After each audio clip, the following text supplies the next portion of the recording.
Hello बच्चों, आवाज आ रही है अभी आपको?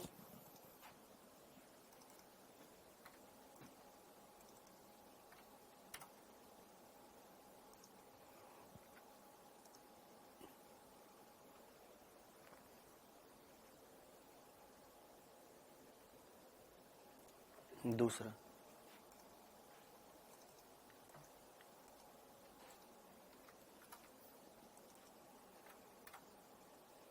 अभी आवाज आ रही है बेटा?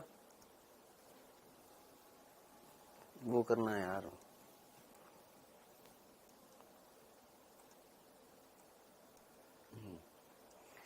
हाँ जी। है क्या? ठीक है, ओके बेटा। सर क्लास क्यों नहीं चल रही थी बेटा? क्लास जो है, मैं तो देखो 10:30 बजे आ गया था, क्लास स्टार्ट कर भी दी थी। पता नहीं डाउटनट वाले जो भैया हैं पता नहीं क्या ही करते हैं, समझ नहीं आता हमको तो यार। कितने हो गए? 18 मिनट हो गए हैं। चलो जी। और यार दोस्त, एक चीज मुझे बताइएगा, अगर आपकी क्लास नहीं चल रही है तो आप धड़ धड़ कॉल मैसेज करने लग जाते हैं। थोड़ा वेट कर लीजिए, तसल्ली रख लीजिए, अगर होएगी तो पता लग जाएगा, नहीं होएगी तो मैसेज आ जाएगा। है? और मैं उन सारे बच्चों को ब्लॉक करता जा रहा हूं जो immediately call message video call करने लग जाते हैं यार। ठीक है, चलिए आइए बेटा स्टार्ट करते हैं। सर वॉइस तेज, वॉइस ऑलरेडी तेज है। चलिए सो बेटा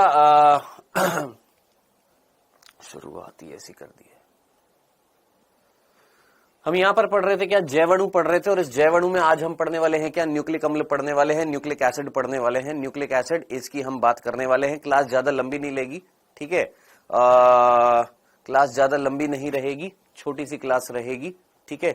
और अपन जल्दी से फटाफट ये टॉपिक कंप्लीट करते हैं, क्योंकि इस चैप्टर में न्यूक्लिक एसिड जो है, न्यूक्लिक अम्ल जो है वो ज्यादा नहीं दे रखा है, थोड़ा सा दे रखा है। बाकी आप सभी बच्चों को, मैंने एक्चुअली क्लास स्टार्ट हो गई थी, मैं आपको बताता हूँ 10:30 बजे ना मेरे को क्लास दिखाई देने लग गई थी। बच्चों के कमेंट्स भी आ रहे थे, sir good morning good morning good morning, बहुत सारे। मेरे को लगा क्लास स्टार्ट हो गई है, और मैं कह भी रहा हूँ वाह वाह वाह, चलो बहुत बढ़िया है बेटा, हैप्पी रक्षाबंधन, मैं आपको विश भी कर रहा हूँ, और मेरे को पता ही नहीं लग रहा क्लास चल भी गई है। चलो एक बार वापस से कर देता हूं। आप सभी को रक्षाबंधन की ढेरों शुभकामनाएं। एक भाई अपने बहन को, एक बहन अपने भाई को, दोनों एक दूसरे को वादा करो कि अगले साल कहां पर मिलेंगे? मेडिकल कॉलेज में मिलेंगे। ठीक है जी। चलिए सो न्यूक्लिक एसिड पढ़ने वाले हैं, न्यूक्लिक अम्ल पढ़ने वाले हैं, इसको हम पढ़ने वाले हैं। आइए स्टार्ट करते हैं। किसके बारे में पढ़ना? न्यूक्लिक एसिड के बारे में पढ़ना बेटा जी। यहां पर देखिए, हम इस चैप्टर में क्या पढ़ रहे थे? जैवणु पढ़ रहे थे, जिसमें हमने 3 जैवणु पढ़ लिए थे। कौन कौन सा? एक हमने प्रोटीन पढ़ लिया, एक हमने कार्बोहाइड्रेट्स पढ़ लिया, एक हमने लिपिड पढ़ लिया। अब चौथा जो है, आखिरी जो जैवणु है, वो कौन है? Nucleic acid. ठीक है जी, न्यूक्लिक अम्ल, ये हम पढ़ने वाले हैं। ठीक है, सो करें शुरुआत आज की। हाँ जी सर, इतना लेट क्यों क्यों? बेटा ऑलरेडी मैं आंसर दे चुका, अब मैं ये बार बार आंसर देता रहूंगा तो टाइम वेस्ट होएगा। ठीक है, मैं ऑलरेडी आंसर दे चुका हूं कि इतना लेट क्यों। मैं लेट नहीं हुआ, डाउटनट वाले भैया ने लेट कर दिया, पगला गए हैं, पता नहीं क्या खा के बैठ गए थे। चलो जी, सो न्यूक्लिक एसिड पढ़ने वाले हैं बेटा, न्यूक्लिक अम्ल पढ़ने वाले हैं। आइए शुरुआत करते हैं किसकी? न्यूक्लिक अम्ल की। सबसे पहला बिंदु, ये न्यूक्लिक अम्ल की खोज किसने करी है? क्या होते हैं न्यूक्लिक अम्ल? अभी हम वो बात नहीं कर रहे। सबसे पहला बिंदु जो आ रहा है, ये न्यूक्लिक अम्ल जो है, इनकी खोज किसने करी है? तो न्यूक्लिक अम्ल की खोज करने वाला, बिंदु दर बिंदु पढ़ेंगे। सबसे पहली चीज, न्यूक्लिक अम्ल की खोज किसने करी है? तो खोज करने वाला जो वैज्ञानिक है, उनका नाम क्या है? फ्रेडरिक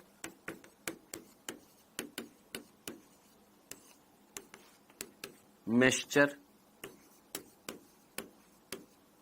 कई जगह पर मिशर लिखा हुआ है, कई जगह पर मिश्चर लिखा हुआ है, दोनों एक ही चीज है। यानी फ्रेडरिक मिश्चर या फ्रेडरिक मिशर, ये वो वैज्ञानिक थे जिन्होंने क्या करी थी? खोज करी थी। और इन्होंने ही, फ्रेडरिक मिशर ने इस न्यूक्लिक अम्ल की खोज करने के बाद में नाम दिया था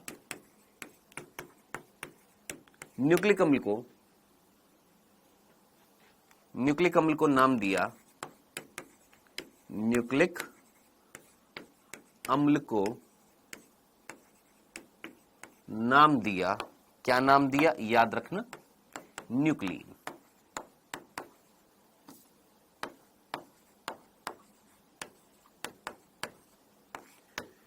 क्या नाम दिया था, न्यूक्लीन नाम दिया था। ठीक है जी, हाँ जी। सो फिर से शुरुआत कर रहा हूं, वापस से स्टार्ट कर रहा हूं, जरा फोकस करिएगा बेटा जी और ध्यान से सुनिएगा।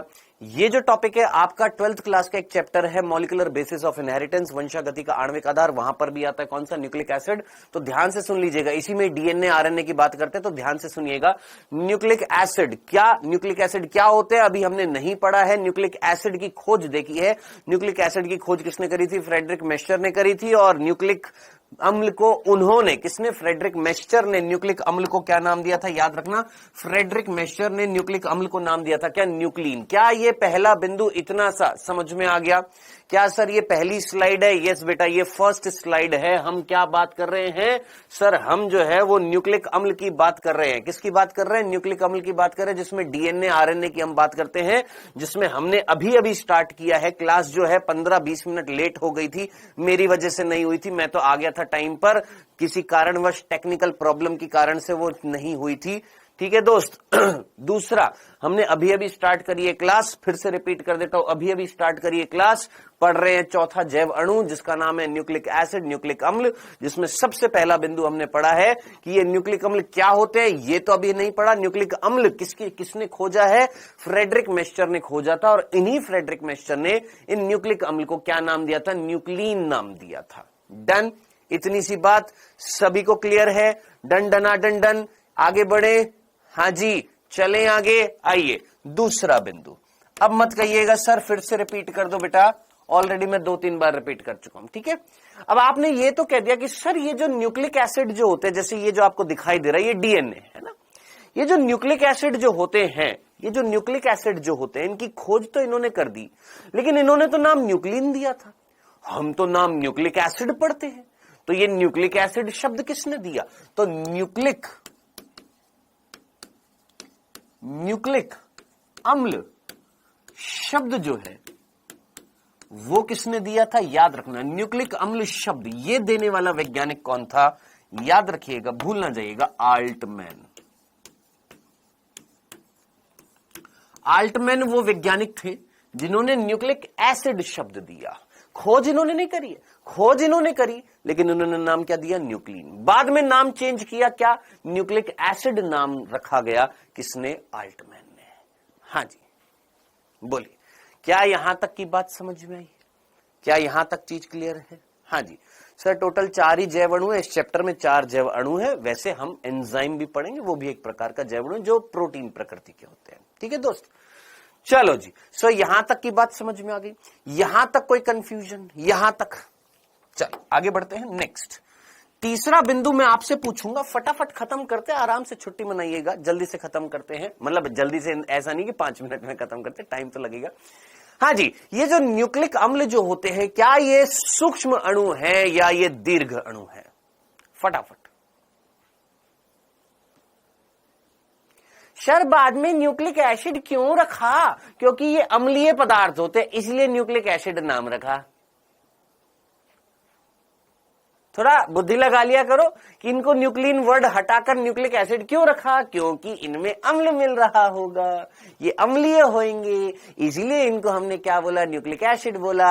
हाँ जी, क्या ये दीर्घ अणु है या सूक्ष्म अणु है? चिंता नाम से कोई बालक था भाई, तू पढ़ लिया कर बेटा, पढ़ाई किया कर। AK कुमार, बहुत बहुत बहुत, रमाकांत बेटा पढ़ाई किया कर। पायल राज, बहुत बुरी हालत है भाई, बहुत बुरी यार, बहुत बुरी हालत है कसम से तुम बच्चों की, हैं?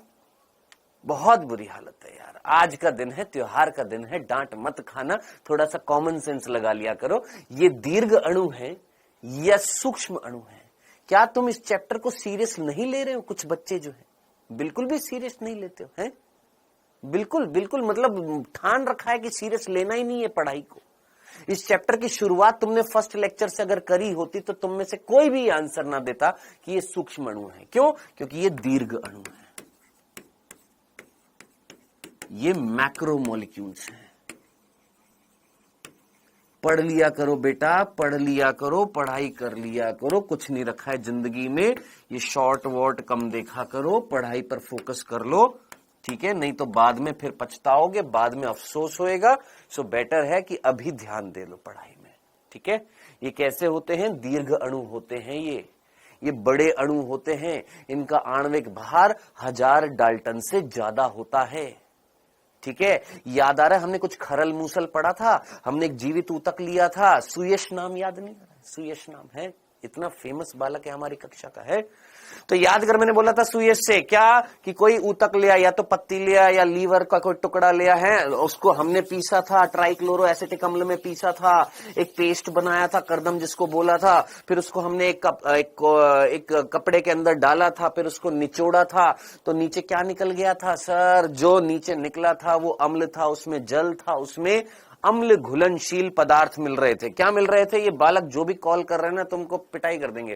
क्या मिल रहे हैं? अम्ल घुलनशील पदार्थ मिल रहे थे। और ये जो अम्ल घुलनशील पदार्थ थे ये कौन थे? सूक्ष्म अणु थे दोस्त, जो ऊपर रह गए थे धारित, जो ऊपर रह गए थे कौन? धारित, कल तो बताया था धारित। उसमें क्या मिल रहे थे? दीर्घ अणु मिल रहे थे। तो न्यूक्लिक अम्ल जो होते हैं मेरे भाई, ये न्यूक्लिक अम्ल जो होते हैं ये दीर्घ अणु होते हैं, मैक्रोमोलिक्यूल्स होते हैं। हाँ जी, क्या होते हैं ये मैक्रोमोलिक्यूल्स होते हैं। समझ में आया? कौन होते हैं बेटा? ये मैक्रोमोलिक्यूल्स होते हैं। तो ये चीज याद रखिएगा। कितने बिंदु हो चुके हैं? यहां पर 3 बिंदु हो चुके हैं। हाँ जी, जल्दी से मुझे बताइए, क्या आपको अभी तक ये 3 बिंदु समझ में आ गए? हाँ जी, क्या आपको ये 3 बिंदु समझ में आ गए?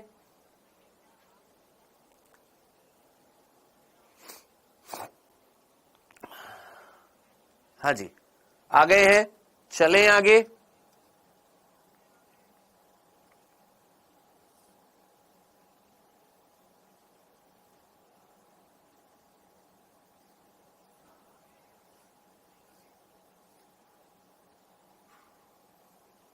चल आइए। ये क्या होता है? दीर्घ अणु होते हैं, इनको हम क्या बोलते हैं? मैक्रोमोलिक्यूल्स बोलते हैं। और ये किसमें मिलते हैं? धारित में मिलते हैं। किसमें मिलते हैं बेटा? ये धारित में मिलते हैं। यहां तक की बात सिंपल सी बात थी। हाँ जी सर, माइटोकॉन्ड्रिया अल्टमैन ने भी नाम दिया था। अरे वाह, पकड़ लिया बांगड़ू। अल्टमैन कहां पर आया था? सेल वाले चैप्टर में भी आया था ना, माइटोकॉन्ड्रिया में। बहुत ही बढ़िया सर, कल आप लिपिड को धारित में कर दिए थे। हाँ बेटा, पहला लेक्चर देखना दीक्षा पांडे। अगर तुम लेक्चर नहीं देखोगे ना, कसम से हमको बहुत गुस्सा आता है यार। तुम बिना लेक्चर देखे क्लास में जब अंट संट डाउट पूछते हो ना, तो हमको बहुत गुस्सा आता है। गुस्सा इस वजह से आता है, जब हम सारी चीज तुमको क्लास में देते हैं तो तुम क्लास काहे नहीं देखते हो? क्यों नहीं देखते हो? क्या तुमने दीक्षा पहला लेक्चर देखा? नहीं सर। पहला लेक्चर आज देखना इस चैप्टर का और सुनना। उस पहले लेक्चर में तुमको बताया था कि why lipids are present in धारित। लिपिड्स धारित में क्यों होते हैं? सूक्ष्म अणु होने के बावजूद वो धारित में क्या होते हैं, क्यों होते हैं, बताया हुआ है। पढ़ाई किया करो। बिना पढ़ाई किए, अगर बिना लेक्चर देखे, अगर किसी ने भी डाउट पूछा बिना लेक्चर देखे, और कई बच्चे ऐसे भी हैं, मैंने देखा इस क्लास में, जो अपने आप को ड्रॉपर बताते हैं और क्या करते हैं, लेक्चर नहीं देखते हैं, सीधा टीचर स्लाइड खोल लेते हैं और टीचर स्लाइड खोलकर अपने आप सोच लेते हैं उलूल जुलूल। अगर तुम इस क्लास को नहीं देखोगे, और बिल्कुल एक्सपेक्ट मत करना कि मैं तुम्हें आंसर भी दूंगा, तुम्हारे डाउट का आंसर दूंगा। सारी चीजें आपको क्लास में जब पढ़ाई जाती है तो क्लास देखो।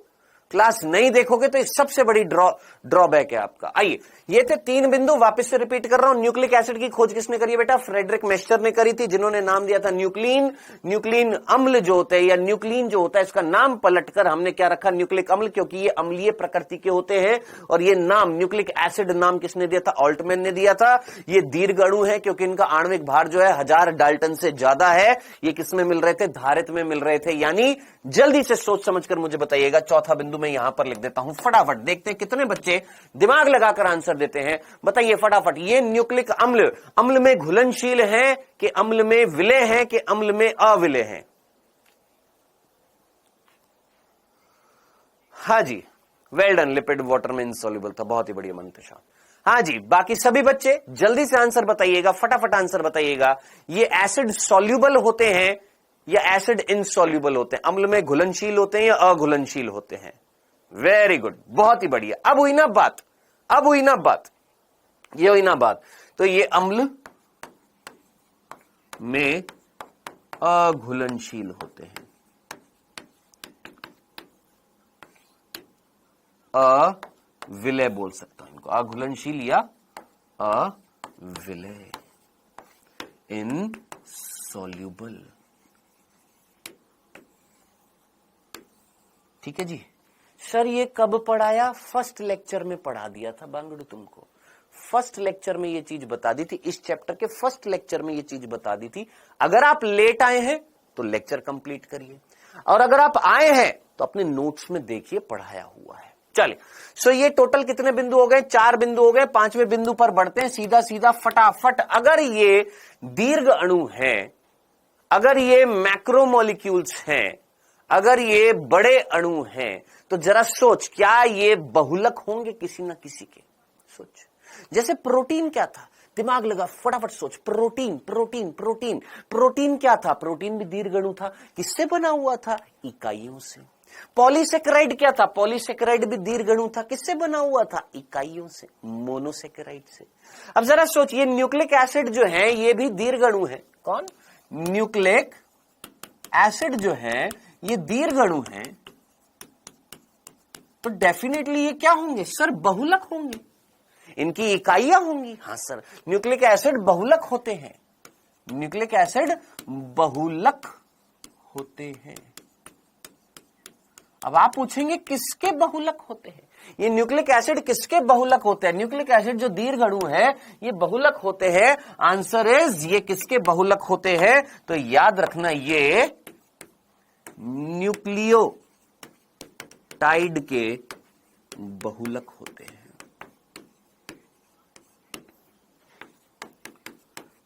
अब देखिए, जब आप नोट्स बनाएंगे तो आप 5वां बिंदु डायरेक्टली लिखेंगे, क्या? न्यूक्लिक अम्ल न्यूक्लियोटाइड के बहुलक होते हैं। ऐसे लिख सकते हैं, डायरेक्टली लिख सकते हैं। अगर नहीं लिख सकते तो ऐसे लिख देता हूं मैं यार, यहां पर 5वां बिंदु, न्यूक्लिक अम्ल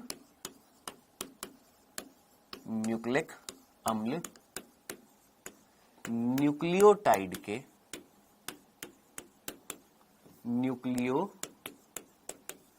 के बहुलक होते हैं।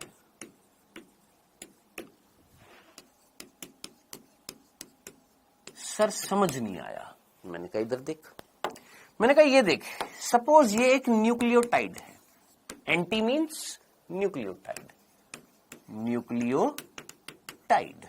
ठीक है जी।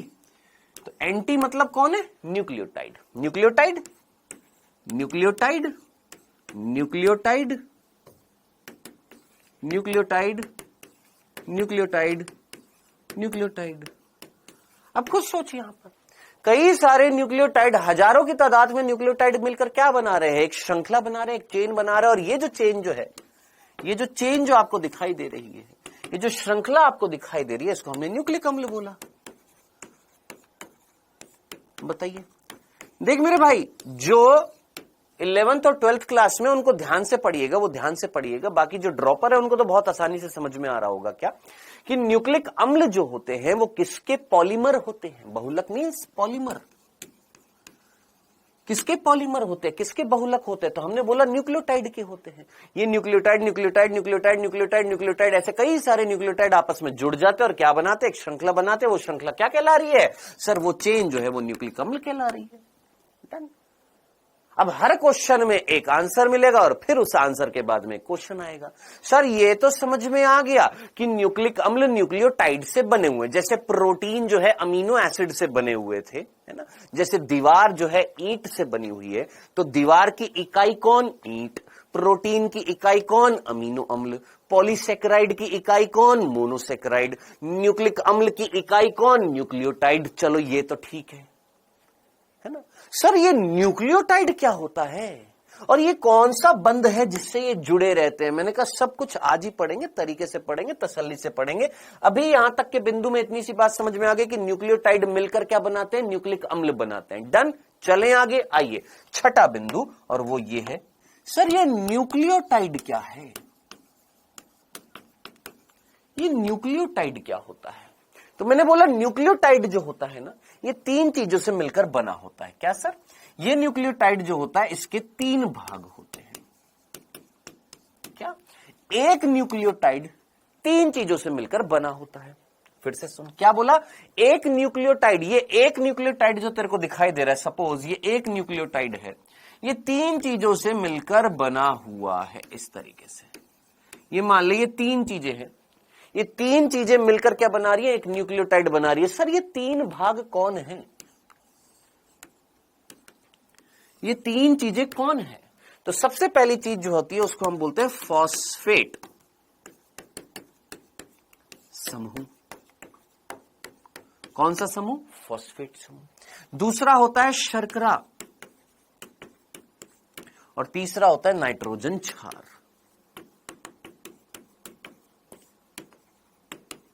सर अंग्रेजी में इसको फॉस्फोरिक एसिड या फॉस्फेट बोल देते हैं, इसको हम शुगर बोलेंगे, और इसको हम क्या बोलेंगे? Nitrogen base.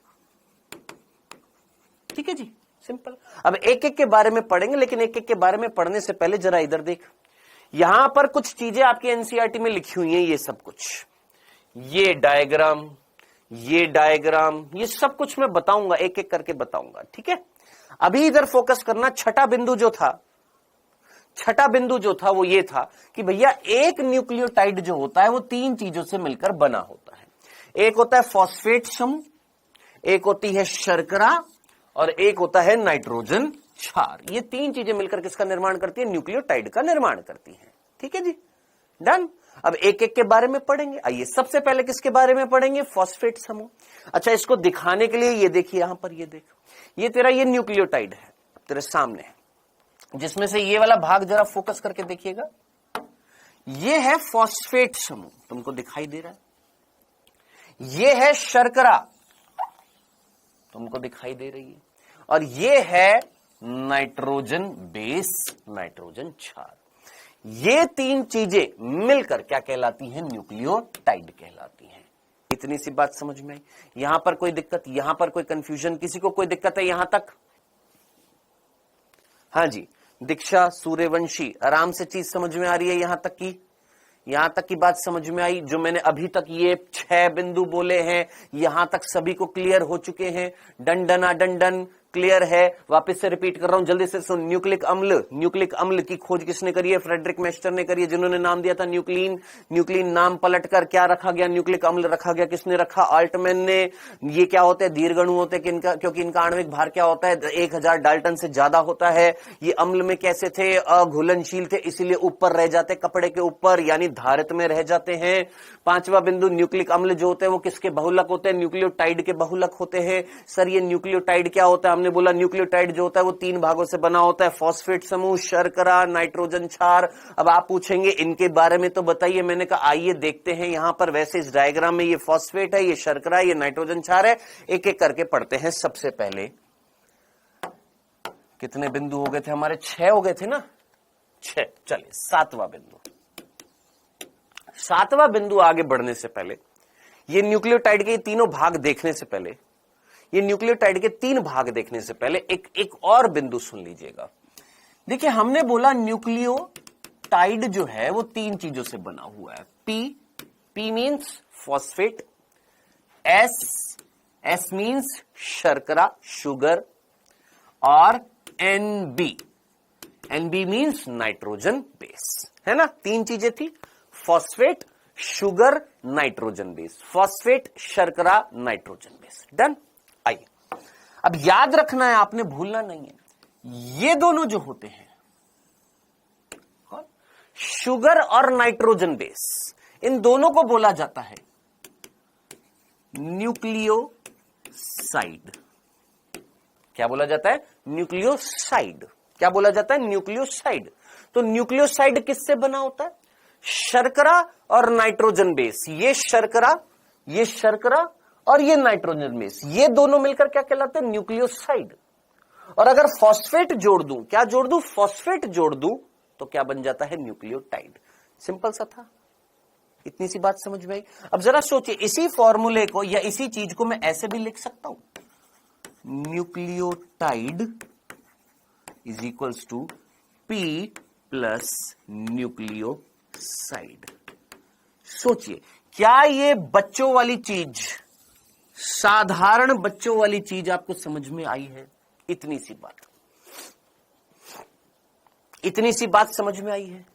इसमें कोई दिक्कत इस 7वें बिंदु में? क्या सर, न्यूक्लियोटाइड जो थे ये 3 चीजों से मिलकर बना होता है, ये 3 आंगड़ू बांगड़ू चांगड़ू, ये मिलकर क्या बना रहे थे? न्यूक्लियोटाइड बना रहे थे, जिसमें बांगड़ू और चांगड़ू मिलकर क्या कहला रहे हैं? न्यूक्लियोसाइड कहला रहे हैं। ठीक है, शुगर और नाइट्रोजन बेस मिलकर क्या कहला रही है? न्यूक्लियोसाइड, यानी न्यूक्लियोसाइड प्लस फॉस्फेट मिलकर क्या कहलाएगा? न्यूक्लियोटाइड। डन। अब इसी फॉर्मूले को उल्टा भी कर सकते हैं। इसी फॉर्मूले से आपसे पूछ लिए कि भैया अच्छा, इसमें ना कई बच्चे गणित लगा देते हैं। क्या गणित लगा देते हैं? सर, न्यूक्लियोटाइड में से न्यूक्लियोसाइड माइनस फॉस्फेट कर देते हैं, फॉस्फेट यहां रख देते हैं, न्यूक्लियोटाइड डिवाइड बाय न्यूक्लियोसाइड कर देते हैं, न्यूक्लियोटाइड डिवाइड बाय न्यूक्लियोसाइड कर देते हैं। भाई साहब, कई ऐसे भी देखे मैंने, सर फॉस्फेट को यहां रख दिया, इस न्यूक्लियोसाइड को नीचे डाल दिया, या इसमें से माइनस कर दिया। सिंपल याद रखना बेटा, तुमको गणित नहीं लगानी है यहां पर। ठीक है, और वैसे भी ये इधर आएगा तो माइनस होएगा। ठीक है, चलो, सो ये चीज याद रहेगी। हाँ जी, डन। चलें आगे बढ़ते हैं नेक्स्ट। चलो, सबसे पहला बिंदु, मतलब 8वां बिंदु जो है वो है न्यूक्लियोटाइड संरचना। और न्यूक्लियोटाइड संरचना जब हम बात कर रहे हैं तो हमने बोला न्यूक्लियोटाइड जो है वो 3 भागों से बने हुए हैं। सबसे पहला भाग जो हम देखने वाले हैं वो है P. P means phosphate. Sir Hindi में फॉस्फेट। चलो जी, क्या आपकी बॉडी में फास्फोरस है? क्या आपके टूथपेस्ट में नमक है? हाँ सर, ये ऐड तो देखा है। क्या आपकी बॉडी में फॉस्फेट होता है? क्या आपकी बॉडी में फास्फोरस होता है? हाँ जी, क्या आपकी बॉडी में फास्फोरस होता है? हाँ सर, होता है। किस रूप में होता है? इस रूप में होता है।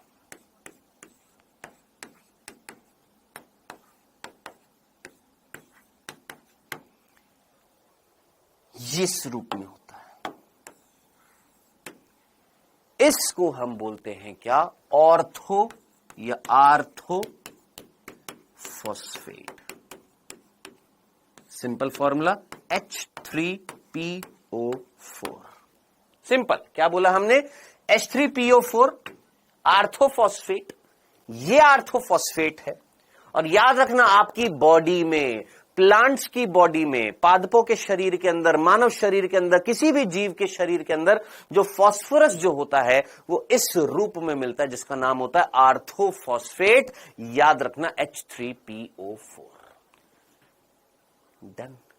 अब इतना सुनने के बाद में दिमाग लगा, सोच, ये जो फॉस्फेट समूह जो है, ये फॉस्फेट समूह जो है, ये अम्लीय है कि क्षारीय है?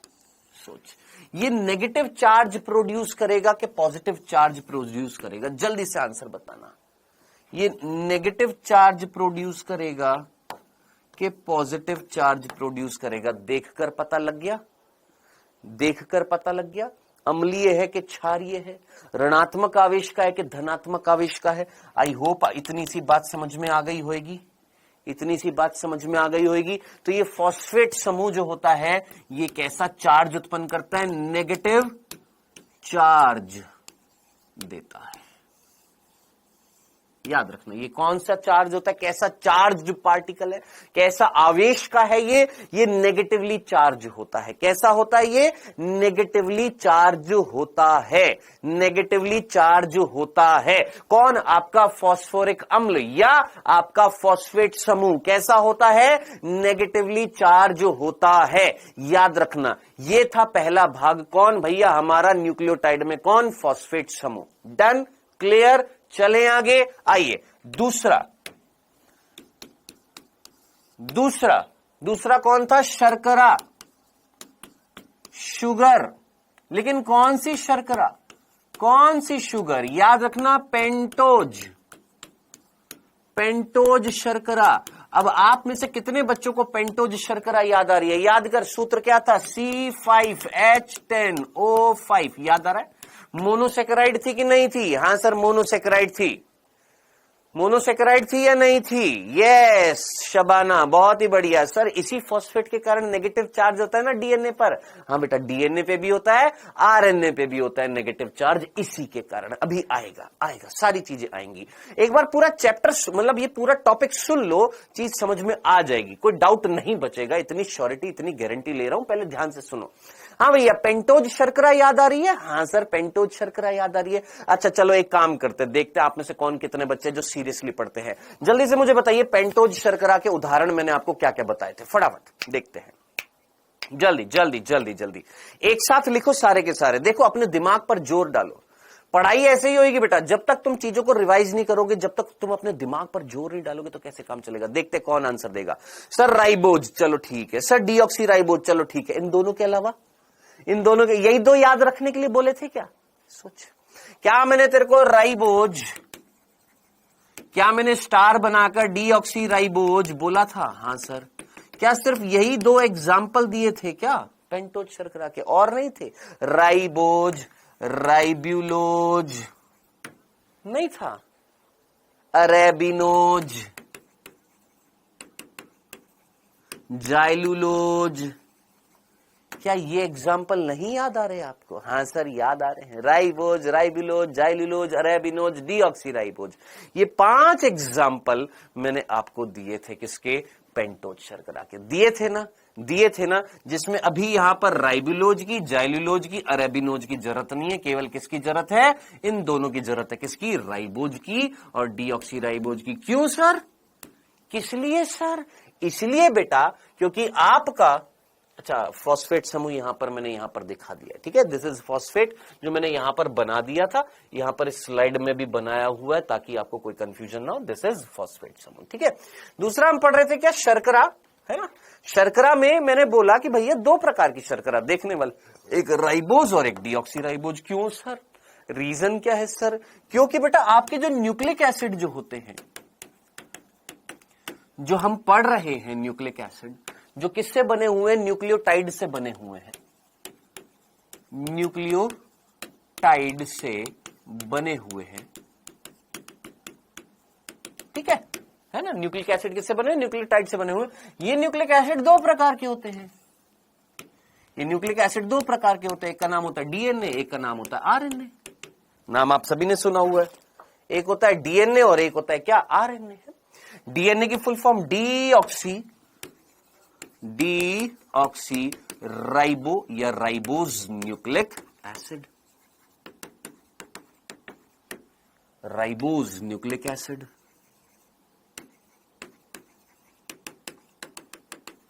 अब जरा सोचें, दोनों वर्ड में सर कॉमन क्या था? न्यूक्लिक एसिड यहां पर भी है, न्यूक्लिक एसिड यहां पर भी है, यानी एक डिफरेंस हमको दिखाई दे रहा है, और वो ये कि यहां पर वर्ड आ रहा है डीऑक्सी राइबोज, यहां पर वर्ड आ रहा है राइबोज।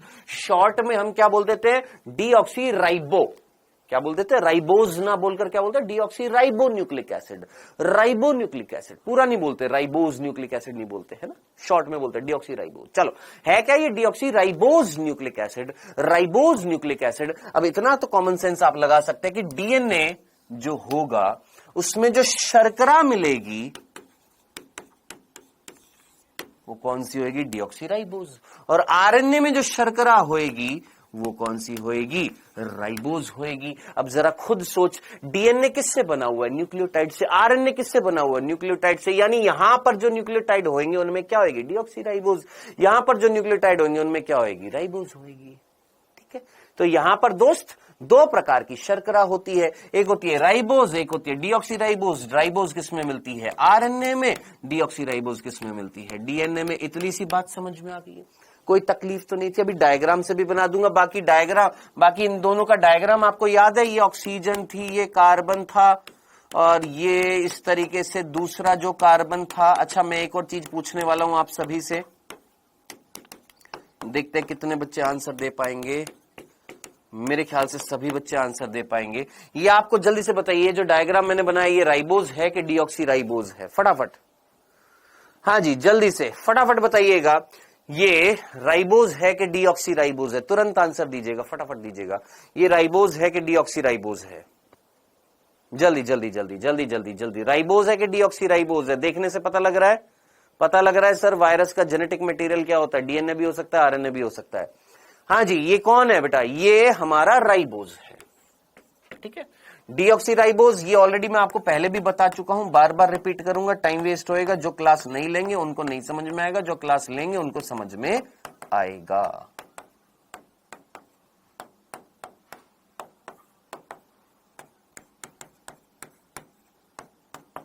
ये है डीऑक्सी राइबोज। दोनों में डिफरेंस किस चीज का था आपको समझ में आ गया होगा। ये जो सेकंड कार्बन जो थी, कौन सी कार्बन है दोस्त? इस सेकंड कार्बन पर एक ऑक्सीजन हट गई थी। यहां पर अगर आप देखोगे, ध्यान से देखोगे, यहां पर हाइड्रोजन है और यहां पर OH समूह है। एक ऑक्सीजन यहां पर सेकंड कार्बन पर हट जाती है। याद रखना, कार्बन की संख्या मत भूल जाना।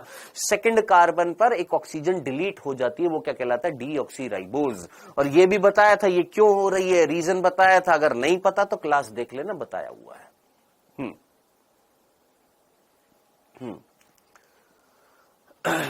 इसको जरा क्लास से बाहर निकाल दीजिएगा खान साहब को।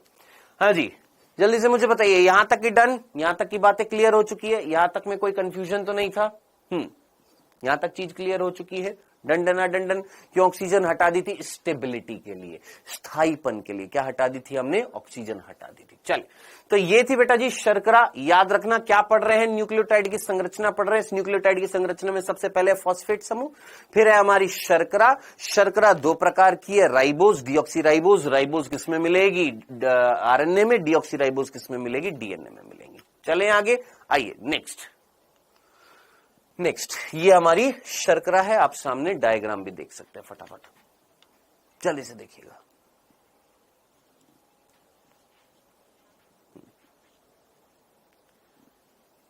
आरएनए ज्यादा क्रियाशील है, इसलिए डीएनए जेनेटिक्स होता है। ये आरएनए ज्यादा क्रियाशील होता है, जल्दी जल्दी बदल जाता है। बिल्कुल सही है मयंक ठाकुर। और क्यों जल्दी जल्दी बदल रहा था? क्योंकि उसमें क्रियाशीलता ज्यादा थी, उसमें OH समूह मिल रहा था जो ज्यादा रिएक्टिव है। और ज्यादा रिएक्टिव है तो ज्यादा रिएक्शन करेगा, चेंज हो जाएगा। इसीलिए हमें एक स्टेबल जेनेटिक मटेरियल चाहिए होता है, जो कौन होता है? हमारा डीएनए।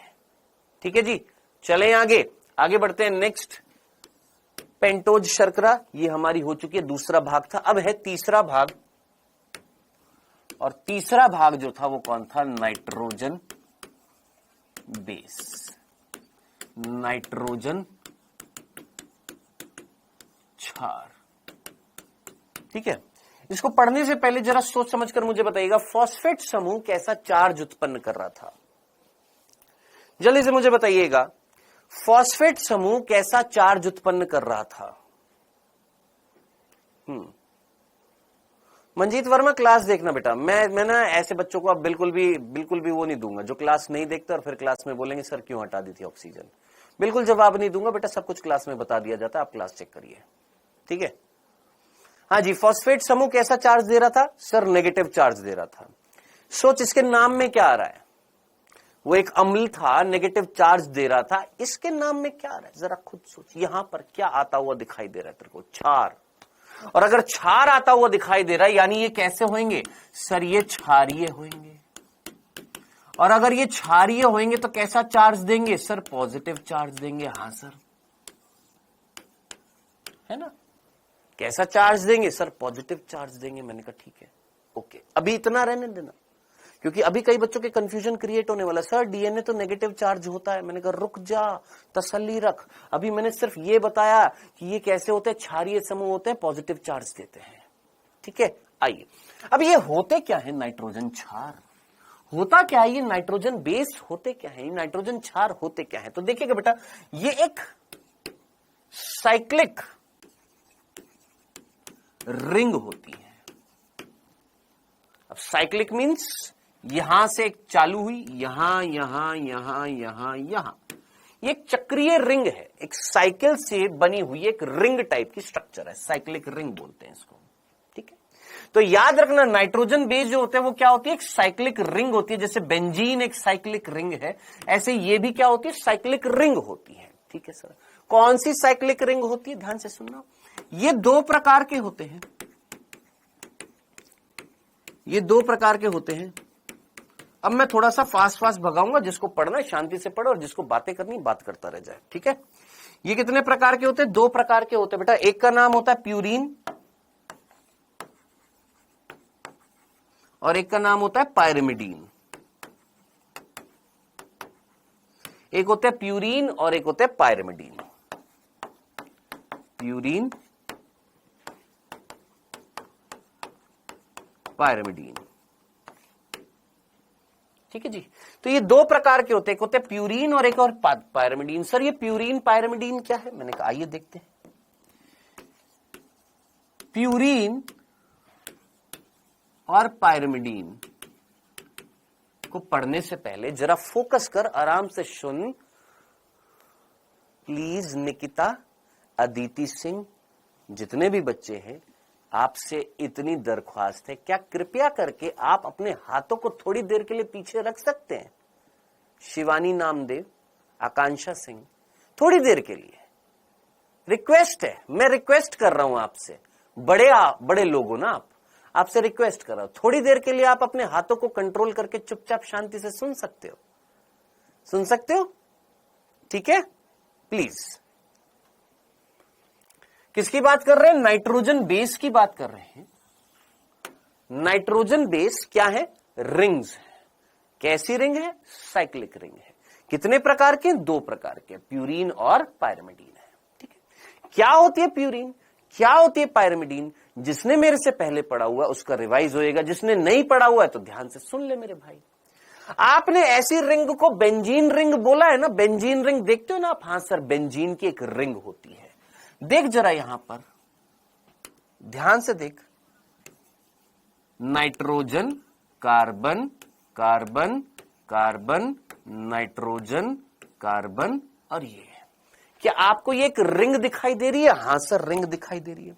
क्या आपको इस रिंग में दो नाइट्रोजन और चार कार्बन दिखाई दे रहे हैं, हां सर दो नाइट्रोजन और चार कार्बन की हमें एक रिंग दिखाई दे रही है। मैंने कहा ठीक है सर, इस रिंग को क्या बोला जाता है, ये जो रिंग जो है आप दिखा रहे हैं, इस रिंग को क्या बोला जाता है। जैसे आपने बेंजीन रिंग नाम सुना है, ऐसे इस रिंग का नाम होता है पायरिमिडीन रिंग। याद रखिएगा, इस रिंग का नाम है क्या, पायरिमिडीन रिंग। और इस रिंग में कितने नाइट्रोजन होते हैं बेटा, दो नाइट्रोजन। पोजीशन यही याद रखिएगा, दो नाइट्रोजन याद रखना, दो नाइट्रोजन, जिसमें से ये फर्स्ट पोजीशन होती है, याद रखना, ये फर्स्ट, ये second, third, fourth, fifth, sixth, ये पोजीशन याद रखना, क्योंकि 12वीं कक्षा का जब चैप्टर आएगा कौन सा वंशागति का आणविक आधार, तो मैं पूछूंगा, क्योंकि वहां पर हम बॉन्ड बनाएंगे, कौन से नाइट्रोजन से या कौन से कार्बन से बॉन्ड बनेगा, तब वहां पर आएगा। अभी सिर्फ पोजीशन याद रखना, ये इस तरीके से क्लॉकवाइज। कैसा, क्लॉकवाइज।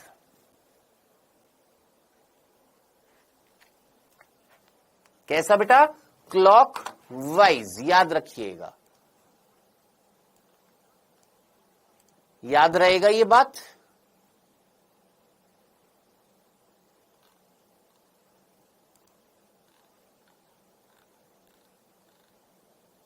एक सेकंड रुक जाओ बेटा।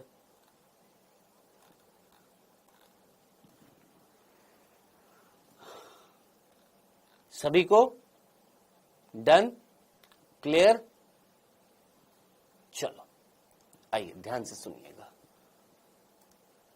आवाज आ रही है, सभी को आ रही है ना।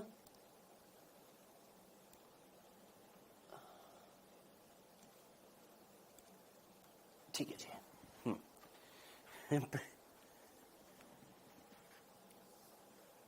अरे यार कहां गए कमेंट्स, कहां चले गए।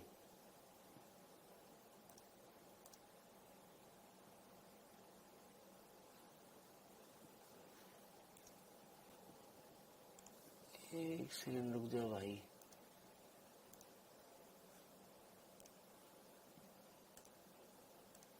चलो जी ठीक है, ओके। सो ये कौन सी रिंग होती है बेटा? पायरिमिडीन रिंग होती है, और इस पायरिमिडीन रिंग में 2 नाइट्रोजन और 4 कार्बन होते हैं। पोजीशन याद रखना, नाइट्रोजन की फर्स्ट और थर्ड पोजीशन भूलना जाइएगा, फर्स्ट और थर्ड पोजीशन पर नाइट्रोजन होते हैं, 2 नाइट्रोजन 4 कार्बन। मैं फिर बोल रहा हूं, पोजीशन याद रखना, पोजीशन याद रखना, फर्स्ट थर्ड पर क्या होते हैं आपके? क्लॉकवाइज। कैसा ये? क्लॉकवाइज है, एंटी क्लॉकवाइज नहीं है। क्लॉकवाइज डायरेक्शन में 1 2 3 4 5 6 1 2 3 4 5 6 पोजीशन याद रखना, भूलना जाएगा। ये है पायरिमिडीन रिंग। डन। अब पायरिमिडीन रिंग जिसमें मिलेगी वो क्या कहलाएंगे? पायरिमिडीन्स कहलाएंगे। सर ये प्यूरीन क्या होते हैं? इधर देख, यहां पर देख, ध्यान से देख, तेरे को क्या दिखाई दे रहा है जनाब? देखते हैं। Nitrogen carbon, nitrogen carbon, carbon carbon nitrogen. Sir ये तो आपने वापस से वही बना दिया। मैंने कहा यस। कितना? सर ये तो आपने 2 नाइट्रोजन प्लस 4 कार्बन की वापस से पायरिमिडीन रिंग बना दी है। मैंने कहा यस, फिर से बना दिए, लेकिन अभी कंप्लीट नहीं हुआ है। अब इधर देखिए, नाइट्रोजन, नाइट्रोजन और कार्बन। अब जरा इस रिंग स्ट्रक्चर को देख बेटा, और इस रिंग स्ट्रक्चर को देखने के बाद में जरा आराम से तसल्ली से सुनना, क्योंकि अब जो चीज आ रही है उसको जरा फोकस करके सुनना। सर यहां पर पोजीशन कौन सी याद करनी है? इस बार ये नाइट्रोजन है first, second, third, fourth, fifth, sixth, seventh, eighth, ninth. ये पोजीशन इस बार एंटी क्लॉकवाइज याद रखनी, ऐसे, इस तरीके से। First, second, third, fourth, fifth, six, seventh, eighth, ninth याद रखिएगा इस तरीके से। अब इधर देखना, ध्यान से देखिएगा और सोच समझकर मुझे आंसर दीजिएगा। मैं आपके सामने एक पन्ना रख रहा हूं, यहां पर बताइए मुझे, यहां पर जल्दी से देखकर मुझे बताइए, ये आपको कौन सी रिंग दिखाई दे रही है? ये वाली, ये कौन सी रिंग है? सर ये पायरिमिडीन रिंग थी। कौन सी रिंग है ये? हाँ जी, ये कौन सी रिंग है? राजेश ब्रह्माने, मैं ना चांटा लगा दूंगा ऐसा खींच के ना, पता लग जाएगा तेरे को। यहां पर पढ़ाई कर ले चुपचाप, नहीं तो क्लास से अभी एक को निकाल दे, तेरी बारी है फिर। यहां पर ये कौन सी रिंग है? यहां पर कौन सी रिंग आपको दिखाई दे रही है? ये सर ये पायरिमिडीन रिंग दिखाई दे रही है, जिसमें 2 नाइट्रोजन थे, 4 कार्बन थी ना? अब इधर देख, यहां पर फोकस करना है, यहां पर। अब आपको ये भी जो रिंग दिखाई दे रही है, क्या ये एक रिंग नहीं दिखाई दे रही? देख यहां पर, क्या इस रिंग में यहां पर जो रिंग तुमको दिखाई दे रही है, क्या इस रिंग में तुमको 2 नाइट्रोजन और 3 कार्बन दिखाई दे रही हैं? सोच, ये जो रिंग तेरे को दिखाई दे रही है, इस वाली रिंग में यहां पर फोकस कर, यहां पर फोकस कर। इस रिंग में ये जो रिंग तेरे को दिखाई दे रही है, इसमें 2 नाइट्रोजन और 3 कार्बन दिखाई दे रही है। हां सर, 3 कार्बन दिखाई दे रही है। इस रिंग का नाम है इमिडेजोल रिंग। इसको हम क्या बोलते हैं? इमिडेजोल रिंग। कौन सी रिंग है? इमिडेजोल रिंग है।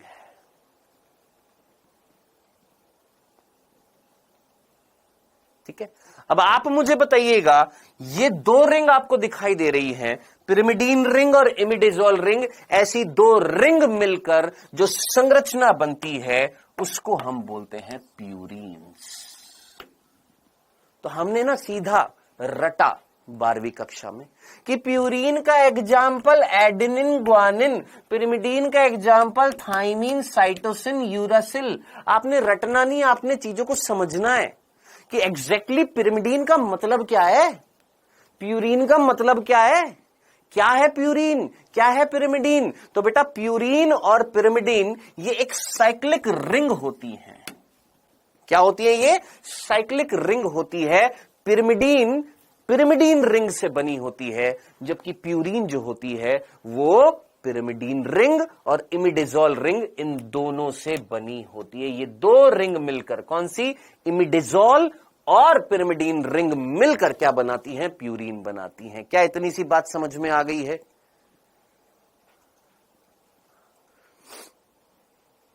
जरा जल्दी से मुझे बताइए। वेल डन पूजा चौधरी, बहुत ही बढ़िया, उभयनिष्ठ है, वेरी गुड। हाँ जी,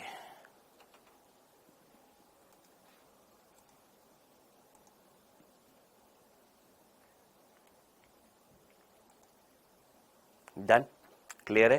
चलिए अब मैं आपसे पूछूंगा, इन दोनों रिंग को देख, क्या इन दोनों रिंग में आपको दो कार्बन ऐसे दिखाई दे रहे हैं जो दोनों रिंग के कॉमन भाग है? सोचो, क्या आपको ये दो कार्बन, चौथा और पांचवा कार्बन जो आपको दिखाई दे रहे हैं, ये चौथा और पांचवा कार्बन क्या इन दोनों रिंग का कॉमन प्रपोर्शन बना रहे हैं? कि भैया ये चौथा और पांचवा इस रिंग में भी आ रहा है, ये चौथा पांचवा इस रिंग में भी आ रहा है, तो ये चीज भी याद रख सकते हैं। डन, क्लियर है। चले आगे, यहां तक की बात समझ में आ गई है। तो प्यूरीन्स क्या होते हैं, पिरिमिडीन्स क्या होते हैं, ये तो हमने रिंग स्ट्रक्चर के बेसिस पर देख लिया। अब बात आ रही है प्यूरीन्स के एग्जाम्पल क्या है और पिरिमिडीन्स के एग्जाम्पल क्या है। तो देखिएगा बेटा, प्यूरीन्स जो होते हैं ये दो प्रकार के होते हैं, मतलब दो एग्जाम्पल, एग्जाम्पल बात कर रहे हैं। प्यूरीन्स के दो एग्जाम्पल होते हैं, एक होता है ए और एक होता है जी। एक को हम बोलते हैं एडेनिन और एक को हम बोलते हैं ग्वानिन, सिंपल, ठीक है। जबकि पायरिमिडीन्स जो होते हैं, पायरिमिडीन्स जो होते हैं, इनके तीन एग्जाम्पल होते हैं। कितने एग्जाम्पल होते हैं? तीन। एक का नाम होता है टी, एक का नाम होता है सी और एक का नाम है यू, या सी यू टी कर देते हैं, सी यू टी, ठीक है जी। तो घर पर भौजाई बैठी थी, भैया अखबार पढ़ रहे थे। भौजाई जो थी वो खाना बना रही थी, है ना। भौजाई जो है घर पर क्या बना रही है, खाना बना रही है, और भैया आराम से अखबार पढ़ रहे हैं। भौजाई को आया गुस्सा कि हम पूरा दिन काम करते हैं, तुम बैठ के बस अखबार पढ़ते रहते हो, कुछ नहीं करते हो। ए जी सुनिए, काटिए। क्या काटिए? सब्जी काटिए। क्या बोली भौजाई भैया से? ए जी कट करो। किसको कट करो? सब्जी को कट करो। ए जी कट करो। किसको कट करो? सब्जी को कट करो। सिंपल से तरीके से याद हो जाएगा। ए जी प्यूरीन्स, एडेनिन, ग्वानिन। कट करो, किसको कट करो? पायरिमिडीन्स को कट करो। डन, आराम से याद हो जाएगा। वैसे इसमें कोई इसकी कोई जरूरत नहीं थी, बच्चा जानता, हर बच्चा जानता, गली का हर बच्चा जानता है। कौन? पायरिमिडीन्स आपके तीन प्रकार के होते हैं। कौन कौन सा? साइटोसिन, यूरासिल और थाइमीन। 10th या 9th क्लास में आ जाता है, या शायद आई थिंक 10th क्लास में ही आ जाता है। Thymine, uracil, cytosine, sorry 9th class में आ जाता है। ये तीन मिलकर क्या कहलाता है? पायरिमिडीन्स। ये दोनों मिलकर क्या कहलाते हैं? प्यूरीन्स। सर फर्क किस चीज का है? सर इनमें फर्क किस चीज का होएगा? सर ये दोनों प्यूरीन है, ये तीनों पायरिमिडीन है। सर किस चीज का फर्क होएगा? मैंने कहा एक काम करते, डायग्राम देखते हैं। ये देखिए डायग्राम है। मैं इस डायग्राम में सबसे पहले आपको पायरिमिडीन्स दिखाता हूं। आइए, मैं सबसे पहले इस डायग्राम में आपको पायरिमिडीन दिखाता हूं।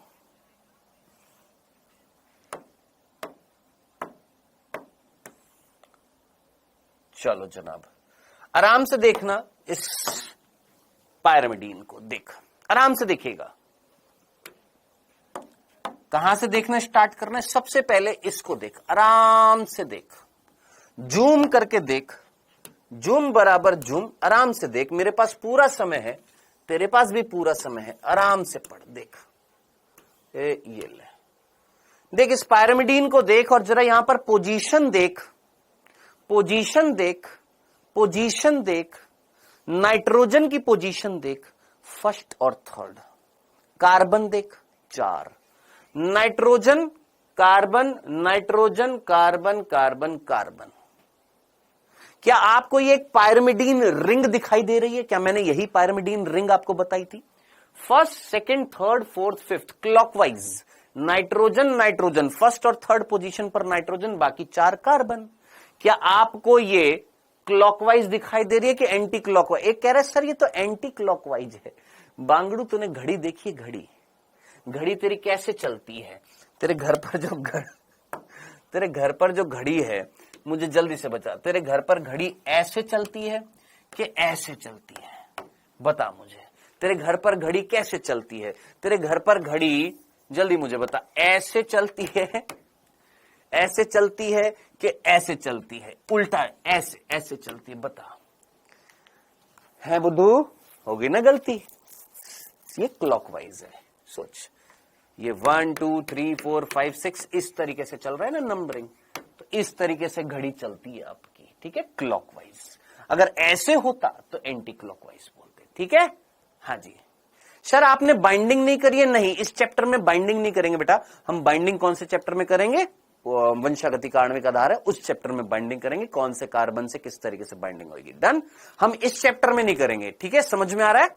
हम इस चैप्टर में नहीं बताएंगे कि कौन से कार्बन से फॉस्फेट जुड़ रही है, किससे जुड़ रही है, एंटी पैरेलल क्या होता है, 3 डैश क्या होता है, 5 डैश क्या होता है, क्योंकि इस चैप्टर में वो चीज नहीं दे रखी है। अगर इसमें पढ़ाऊंगा तो फिर उसमें वापस से पढ़ाना पड़ेगा, फिर टाइम वेस्ट होएगा, फिर कोई बच्चा आएगा बोलेगा सर वापस से बता दो, हमको समझ नहीं आया। इसलिए इस चैप्टर के हिसाब से जितना जरूरी है, जितना मुझे लगता है, मैं उतना बता रहा हूं। ओके बेटा, चलो आइए। सो ये बेटा हमारा क्या हो गया दोस्त, ये हमारा क्या हो चुका है, ये है पायरिमिडीन, आपने देख लिया। अब इधर फोकस करिएगा। अब आप सभी को ये पायरिमिडीन दिखाई दे रहा है, ये तो पायरिमिडीन हो गया। पायरिमिडीन मींस जिसमें 2 नाइट्रोजन 4 कार्बन गिनेंगे। अब ये पायरिमिडीन के 3 एग्जाम्पल हैं, इन तीनों एग्जाम्पल को आराम से देख। एक का नाम है साइटोसिन, एक का नाम है यूरासिल, एक का नाम है थाइमीन। इनको आराम से देख। यहां पर क्या तेरे को सिर्फ समूह का चेंज दिखाई दे रहा है? देख यहां पर क्या तेरे को यहां पर अमीन समूह लगता हुआ दिखाई दे रहा है? हाँ सर। क्या यहां पर है? क्या यहां पर है? नहीं। क्या तेरे को यहां पर मिथाइल समूह लगा हुआ दिखाई दे रहा है? क्या यहां पर है? क्या यहां पर है? नहीं। तो बस केवल समूह का चेंज कर दिया। एक में आपने अमीन समूह जोड़ दिया, एक में आपने मिथाइल समूह जोड़ दिया है, खत्म खल्लास, इतनी सी बात है। तो इस बेसिस पर आपके ये पायरिमिडीन जो हैं 3 प्रकार के हैं। कितने प्रकार के हैं? 3 प्रकार के हैं, याद रखना। और इनमें से ये दोनों इंपॉर्टेंट है। क्यों? क्योंकि बेटा ये वाला पायरिमिडीन किसमें मिलता है? आरएनए में, और ये वाला किसमें मिलता है? डीएनए में मिलता है। और ये वाला दोनों में मिलता है, डीएनए में भी मिलता है, आरएनए में भी मिलता है। तो ये चीज याद रखना, भूलना जाइएगा। आरएनए में ध्यान से सुन, डीएनए में जो पायरिमिडीन मिलता है वो कौन मिलता है? एक थाइमीन मिलता है और एक साइटोसिन मिलता है। वहीं आरएनए में जो पायरिमिडीन मिलता है वो मिलता है यूरासिल और साइटोसिन। इतनी सी बात समझ में आ गई है? हाँ जी, इतनी सी बात समझ में आ गई है? जरा जल्दी से मुझे बताइएगा, इतनी सी बात आपको समझ में आ गई है या नहीं आई है? जरा जल्दी से बताइए, फटाफट, जल्दी जल्दी जल्दी जल्दी जल्दी। सर इसमें चेंज क्यों नहीं किया? क्योंकि इसको ज्यादा रिएक्टिव बनाना है, स्टेबल कम बनाना है, बार बार ये चेंज हो सके। सोच, इसको स्टेबल किया, इसमें ग्रुप को जोड़ा, इसमें हम कोई ग्रुप नहीं जोड़ रहे हैं। अगर ग्रुप नहीं जोड़ रहे हैं तो ज्यादा चांसेस है ना इसमें जुड़ने के, और जुड़ने के चांसेस हैं तो ये ज्यादा क्या हो सकता है? बदल सकता है, रिड्यूस हो सकता है, चेंज हो सकता है। इसीलिए किसमें मिल रहा है? आरएनए में मिल रहा है, तो आरएनए अनस्टेबल हो गया। हाँ जी, ठीक है, डन, क्लियर। चले आगे, चले यहां पर आगे बढ़े। अब आगे बढ़ने से पहले एक वर्ड सुन लीजिएगा, सिंपल सा एक वर्ड मैं आपसे कहने वाला हूं, जरा ध्यान से सुनना।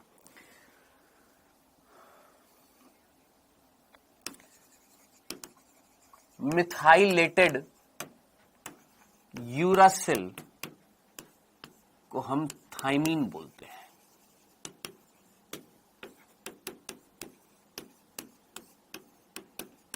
देखते हैं कितने बच्चे इस वर्ड को पकड़ पाएंगे। मिथाइलेटेड यूरासिल को हम थाइमीन बोलते हैं। डायग्राम देखना, सिर्फ इन दोनों पर फोकस करना। जूम कर रहा हूं मैं, सिर्फ इन दोनों पर फोकस करना, सिर्फ इन दोनों पर। ये यूरासिल है, ये थाइमिन है। सोच, ये बिल्कुल सेम टू सेम है। Nitrogen hydrogen, nitrogen hydrogen, carbon oxygen, carbon oxygen, NH NH, CO CO, CH CH CH। सिर्फ फिफ्थ पोजीशन पर देखना, सिर्फ फिफ्थ पोजीशन पर देखना। अगर इस यूरासिल के फिफ्थ कार्बन पर अगर मैं मिथाइल समूह जोड़ दूं, यूरासिल में जोड़ूंगा, इसमें नहीं। अगर मैं इस यूरासिल के फिफ्थ पोजीशन पर मिथाइल समूह जोड़ दूं तो क्या ये बन जाएगा? सोच, अगर मैं यहां पर फिफ्थ पोजीशन पर मिथाइल समूह जोड़ दूं तो क्या ये बन जाएगा? हाँ। तो क्या मैं ये बोल सकता क्या कि अगर 5 मिथाइल यूरासिल जो होता है, क्या मैं उसको थाइमीन बोल सकता हूं? फिफ्थ पोजीशन पर अगर मिथाइल समूह जोड़ दूं यूरासिल पर तो वो थाइमीन बनेगा कि नहीं बनेगा? हाँ बनेगा। तो प्रभु ये क्वेश्चन पूछा गया है, याद रखना, बहुत सीधा सा सवाल था कि what is thymine. Fifth position पर यूरासिल के फिफ्थ पोजीशन, फिफ्थ कार्बन पर मिथाइल समूह जोड़ दो, क्या बन जाएगा? थाइमीन बन जाएगा। क्या ये याद रखेंगे? तो अब जरा सोच, क्या मैं ऐसे बोल सकता हूं कि यूरासिल कौन है? यूरासिल नॉन मिथाइलेटेड थाइमीन बोल सकता हूं। सोच, क्या मैं यूरासिल को बोल सकता हूं नॉन मिथाइलेटेड थाइमीन? सोचो, इसको ऐसे भी तो बोल सकता हूं कि भैया व्हाट इज यूरासिल। अगर थाइमीन में से मिथाइल समूह हटा दो, क्या बन जाएगा? सर यूरासिल बन जाएगा। अगर यूरासिल में मिथाइल समूह जोड़ दो, थाइमीन बन जाएगा। डन डना डन डन।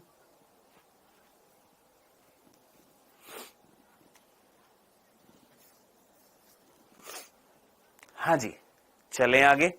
तो क्या सर हमारे अंदर जो जनक से डिफरेंट कैरेक्टर आते हैं इसी कारण आते हैं? किस कारण आते हैं बेटा?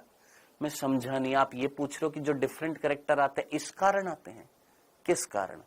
वो तो बेटा आपने जीन विनी में पढ़ा था, सेल डिवीजन चैप्टर में एक्सचेंज हो गया था जीन्स का, उसकी वजह से क्या आ रहे थे? वेरिएशंस आ रहे थे। हाँ जी सर, कितने बजे तक क्लास चलेगी? जब तक है जान, जब तक है जान, जब तक है जान मेरे अंदर तुम्हारे अंदर, मतलब कुल मिला के टॉपिक खत्म करेंगे रे। चलो जी, यहां तक की बात समझ में आ गई है। ये था हमारा पायरिमिडीन। अब फटाफट देख यहां पर जरा जल्दी से देख यहां पर।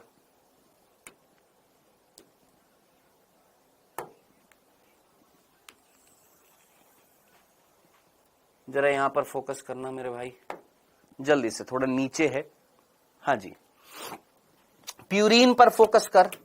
क्या आपको प्यूरीन दिखाई दे रहा है? क्या उस प्यूरीन में आपको 2 रिंग दिखाई दे रही हैं?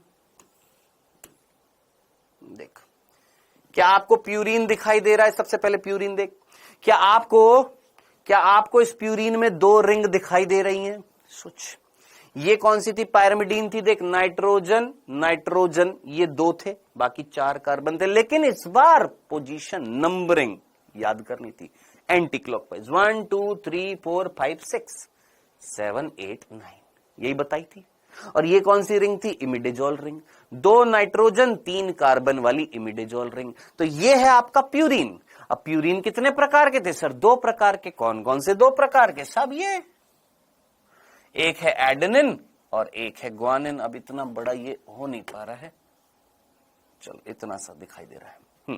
दिस इज एडेनिन और ये है ग्वानिन। ये एडेनिन है और ये ग्वानिन है। पोजीशन का फर्क आ रहा है। देखिए, अमीन समूह यहां सेकंड कार्बन पर है, यहां अमीन समूह छठे कार्बन पर है। अमीन समूह यहां छठे कार्बन पर है, यहां अमीन समूह दूसरे कार्बन पर है। ये याद रखना है। डन, इतनी सी बात थी। बाकी ऑक्सीजन यहां पर छठे कार्बन पर थी। ठीक है, सो ये एडेनिन और ये कौन है? ग्वानिन है। इतनी सी बात याद रखनी थी, ये सिंपल सी बात याद रखनी थी। क्या स्ट्रक्चर याद रखनी है? अगर याद रख सकता है तो रख ले, मैं मना नहीं करूंगा, बिल्कुल कर। हां, अगर बहुत ज्यादा लोड बढ़ रहा है तो फिर रहने देना, लेकिन मेहनत कर बेटा ज्यादा से ज्यादा, है ना, कर, बिल्कुल कर। ये सारी स्ट्रक्चर आपको अपनी कॉपी में नोट डाउन करनी है, सारी स्ट्रक्चर आपको लिखनी है, ठीक है जी। हाँ जी सर, ये स्ट्रक्चर बनाना है, ऑलरेडी मैंने आपको बता दिया ये स्ट्रक्चर बनाने हैं आपके, ठीक है। सो इस तरीके से दोस्त ये हमारे हो चुके हैं कौन, प्यूरीन्स और पिरिमिडीन्स। ये प्यूरीन्स हैं, ये पिरिमिडीन्स हैं, ये चीज याद रखनी थी। ये आपका क्या खत्म हुआ है, नाइट्रोजन क्षार। अब आप मुझे बताइए, तीन चीजें मिलकर क्या बना रही थी, न्यूक्लियोटाइड बना रही थी। तीन चीजें मिलकर क्या बना रही है, न्यूक्लियोटाइड बना रही थी। ये तीन चीजें मिलकर क्या बना रही थी, न्यूक्लियोटाइड। यहां पर इस डायग्राम में देखेंगे वापस से, ये तीन चीजें मिलकर क्या बना रही है, न्यूक्लियोटाइड बना रही है। आराम से देख, तसल्ली से देख, आराम से। ये तीन चीजें मिलकर क्या बना रही है, न्यूक्लियोटाइड बना रही है। डन, क्लियर है। फॉस्फेट, पेंटोज शर्करा, नाइट्रोजन क्षार। अब सर इनके बीच में बॉन्ड कौन सा होता है और कौन से कार्बन से होता है, कौन से नाइट्रोजन से होता है, मैं फिर बोल देता हूं दोस्त, ये सारी चीजें आप डिटेल में पढ़ेंगे। कहां पर, अगले चैप्टर में। इस चैप्टर में जो चीजें आपकी एनसीईआरटी में दे रखी है उसके बेसिस पर एक्स्ट्रा तो बता रहा हूं, लेकिन जितना सफिशिएंट होएगा उतना बता रहा हूं, ठीक है। चलिए जी, ठीक है जी, आगे बढ़ते हैं। ओके न्यूरोसर्जन, चलो जी आगे बढ़ते हैं। यहां तक हो गया, नेक्स्ट आगे बढ़ते हैं। अब हम बात करते हैं, कितने बिंदु हो चुके हैं दोस्त हमारे। ये हमारा कौन सा बिंदु था, ये शर्करा वर्करा, ये 8वां बिंदु था न्यूक्लियोटाइड की संरचना, जिसमें हमने न्यूक्लियोटाइड की संरचना देख ली है। अब आगे बढ़ते हैं 9वां बिंदु, नाइन्थ बिंदु जो है वो ये है दोस्त, न्यूक्लिक अम्ल कितने प्रकार के हैं, न्यूक्लिक एसिड जो है वो कितने प्रकार के हैं। न्यूक्लिक एसिड के कितने प्रकार है, आप सीधा सीधा जानते हैं कितने प्रकार है सर, 2 है। एक है डीएनए और एक होता है आरएनए, है ना, सिंपल। डीएनए और आरएनए की अगर मैं संरचना बनाऊं, सिंपल, दोनों की, डीएनए और आरएनए की अगर मैं संरचना बनाऊं, डीएनए और आरएनए की, तो मैं कैसे बनाऊंगा, जरा फोकस के साथ देखिएगा, आराम से देखिएगा, तसल्ली से देखिएगा। मैंने बोला फॉस्फेट शर्करा, फॉस्फेट शर्करा, फॉस्फेट शर्करा, फॉस्फेट शर्करा, फॉस्फेट शर्करा, शर्करा शर्करा शर्करा शर्करा शर्करा, phosphate phosphate phosphate phosphate phosphate, और ये बस done. Nitrogen base,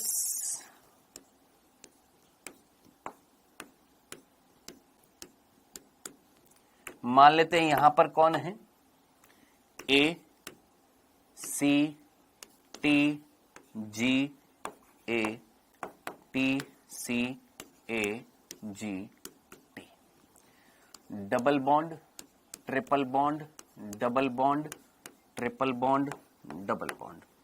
this is DNA, simple. ये सिंपल सी स्ट्रक्चर मैंने यहां पर बनाई है, ठीक है। इस स्ट्रक्चर को देखिए और देखने के बाद जरा इधर फोकस करके सुनिएगा। क्या आपको ये एक न्यूक्लियोटाइड दिख रहा है, फिर से देख, क्या तुमको ये एक न्यूक्लियोटाइड दिख रहा है, एक फॉस्फेट, एक शुगर, एक नाइट्रोजन बेस, न्यूक्लियोटाइड। क्या तुमको ये एक न्यूक्लियोटाइड दिख रहा है, क्या तुमको ये एक न्यूक्लियोटाइड दिख रहा है, ये न्यूक्लियोटाइड दिख रहा है, ये न्यूक्लियोटाइड दिख रहा है, हाँ सर। क्या आपको ये nucleotide nucleotide nucleotide nucleotide nucleotide दिख रहे हैं, हाँ जी, इधर देख। क्या तुमको ये एक न्यूक्लियोटाइड दिख रहा है, फॉस्फेट शर्करा नाइट्रोजन क्षार, फॉस्फेट शर्करा नाइट्रोजन क्षार, फॉस्फेट शर्करा नाइट्रोजन क्षार, फॉस्फेट शर्करा नाइट्रोजन क्षार, फॉस्फेट शर्करा नाइट्रोजन क्षार। भाई साहब, nucleotide nucleotide nucleotide nucleotide nucleotide nucleotide nucleotide nucleotide nucleotide nucleotide, क्या आपको ये एक पॉली न्यूक्लियोटाइड संरचना दिख रही है? क्या इसको मैं एक पॉली न्यूक्लियोटाइड स्ट्रक्चर, संरचना बोल सकता हूं। पॉली मीन्स बहुत सारे, न्यूक्लियोटाइड तुमको बहुत सारे दिख रहे हैं, तो बहुत सारे न्यूक्लियोटाइड से बनी हुई संरचना दिख रही है। हाँ सर दिख रही है। अब आप मुझे बताइएगा, देखकर, सोच समझकर, ईमानदारी से, क्या इस संरचना में न्यूक्लियोटाइड की एक रज्जु दिख रही है? ये nucleotide, nucleotide, nucleotide, nucleotide, nucleotide, nucleotide, nucleotide, एक धागा दिख रहा है न्यूक्लियोटाइड का। सिमिलरली इसके सामने nucleotide, nucleotide, nucleotide, nucleotide, nucleotide, nucleotide, nucleotide, यानी न्यूक्लियोटाइड की एक रेखा, न्यूक्लियोटाइड की दूसरी रेखा। क्या आपको न्यूक्लियोटाइड की एक रज्जु और सामने दूसरी रज्जु दिखाई दे रही है? हाँ सर। यानी हमें न्यूक्लियोटाइड की या पॉली न्यूक्लियोटाइड की हमें क्या दिखाई दे रही है सर? हमें दो रज्जु दिखाई दे रही है, दो रज्जु, दो स्ट्रैंड दिखाई दे रहे हैं। कितने स्ट्रैंड दिखाई दे रहे हैं सर? दो धागे दिखाई दे रहे हैं एक तरीके से। ये एक रज्जु बनेगी, ये एक रज्जु बनेगी, तभी ये संरचना क्या कहलाएगी? Double stranded. दो रज्जु मीन्स द्वि रज्जु की, डबल स्ट्रैंडेड। ठीक है, तो याद रखना डीएनए जो होता है वो कैसा होता है सर? ये डबल स्ट्रैंडेड होता है। अब आरएनए की अगर मैं बात करूं, सिंपल आरएनए की अगर मैं बात करूं, तो आरएनए में ऐसे बनाऊंगा। देख यहां पर जरा ध्यान से देख, फटाफट देख। आरएनए में ऐसे बनाऊंगा, फॉस्फेट शर्करा, फॉस्फेट शर्करा, फॉस्फेट शर्करा, फॉस्फेट शर्करा, फॉस्फेट शर्करा। हाँ जी। अब यहां पर कौन सा कलर था? पिंक। यहां पर भी पिंक से दिखा देते हैं। Adenine, guanine, cytosine, thymine, uracil. बताइए सब ठीक है? क्या ये सब ठीक है? क्या ये सही बनाया मैंने? कोई तकलीफ तो नहीं थी? सही है? क्या यहां तक की बात समझ में आई है? कोई गलती करी है? हाँ सर, कोई गलती कर दी। क्या गलती कर दी सर? यहां थाइमिन नहीं आएगा, आरएनए में थाइमिन नहीं होता। कौन होता है? यूरासिल होता है। डन। सो ये भी अगेन वही कौन बेटा? ये भी कौन? Nucleotide, nucleotide, nucleotide, nucleotide, nucleotide. अब जरा सोच, न्यूक्लियोटाइड की ये भी पॉलीन्यूक्लियोटाइड है। हाँ सर, ये भी पॉलीन्यूक्लियोटाइड। पॉलीन्यूक्लियोटाइड मींस बहुत सारे न्यूक्लियोटाइड। यहां भी बहुत सारे न्यूक्लियोटाइड, बहुत सारे न्यूक्लियोटाइड, यहां पर भी बहुत सारे न्यूक्लियोटाइड।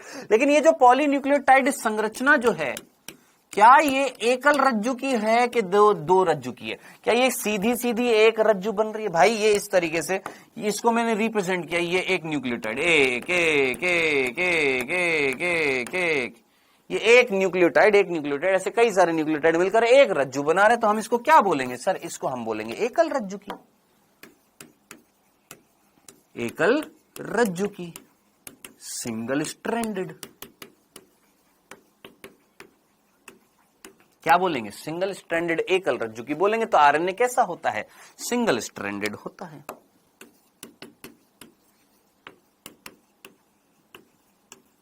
भूलना चाहिएगा, सिंपल सा था, कोई कंफ्यूजन तो नहीं। अब मेरी बात को जरा गौर से सुनना। मैं यहां पर एक वर्ड लिख रहा हूं, क्या? इस पृथ्वी पर सभी जीवों में डीएनए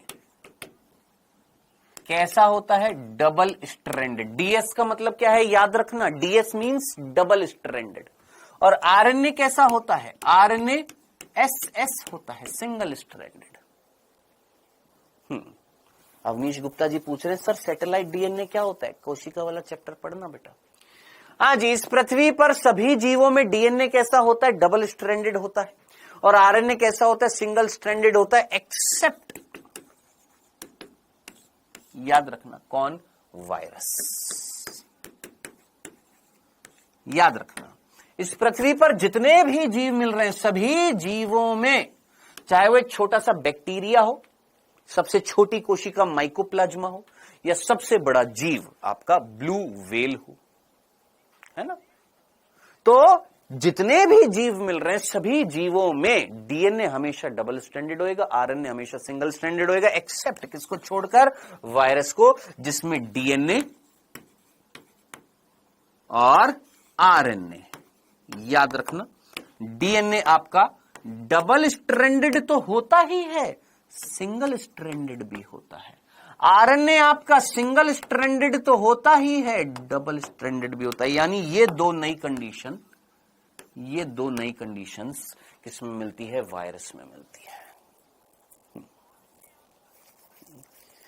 सर सैटेलाइट डीएनए, अरे भैया सेल वाले चैप्टर में आपको पढ़ा दिया, डिटेल में आपको पढ़ा दिया सैटेलाइट डीएनए क्या होता है, कौन से क्रोमोसोम पर पाया जाता है, 15वां, 21वां, 17वां, इन 5 क्रोमोसोम्स पर मिल रहा था सैटेलाइट डीएनए। सेकेंडरी कॉन्स्ट्रक्शन हो रहा था, एनओआर बताया था, न्यूक्लियोलर ऑर्गेनाइजर रीजन बताया था, जहां पर केंद्रिका आकर जुड़ती है जिससे फुलावट आ जाती है, वो आपका क्या कहलाता है, सैटेलाइट भाग कहलाता है। जिसके अंदर जो डीएनए होता है वो सैटेलाइट डीएनए होते हैं, जिसमें रेपिटेटिव अनुक्रम होते हैं जिनको हम वीएनटीआर या एचटीआर बोलते हैं, जो हम पढ़ेंगे किसमें, आपकी बायोटेक्नोलॉजी चैप्टर में पढ़ेंगे, वहां पर आएगा।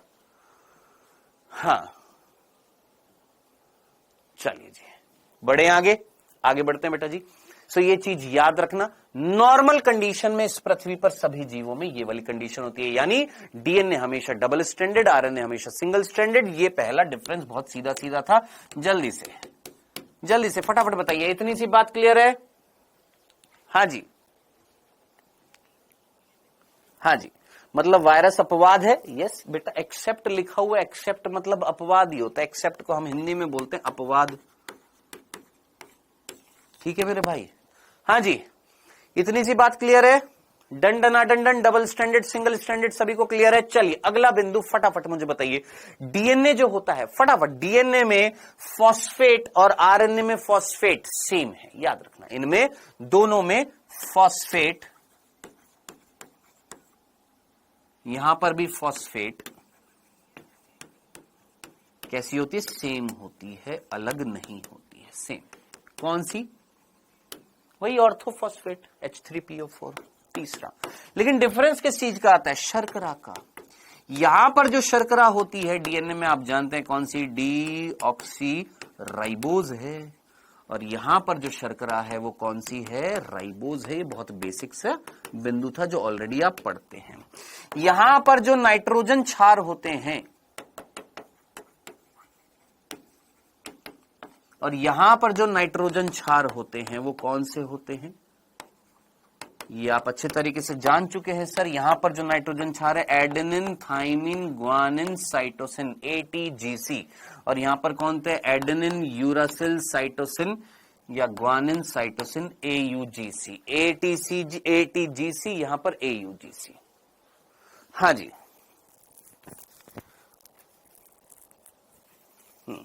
सर इससे अच्छा तो शाम को क्लास हो जाती, क्लास से बाहर निकलिए, शाम को क्लास ले गई।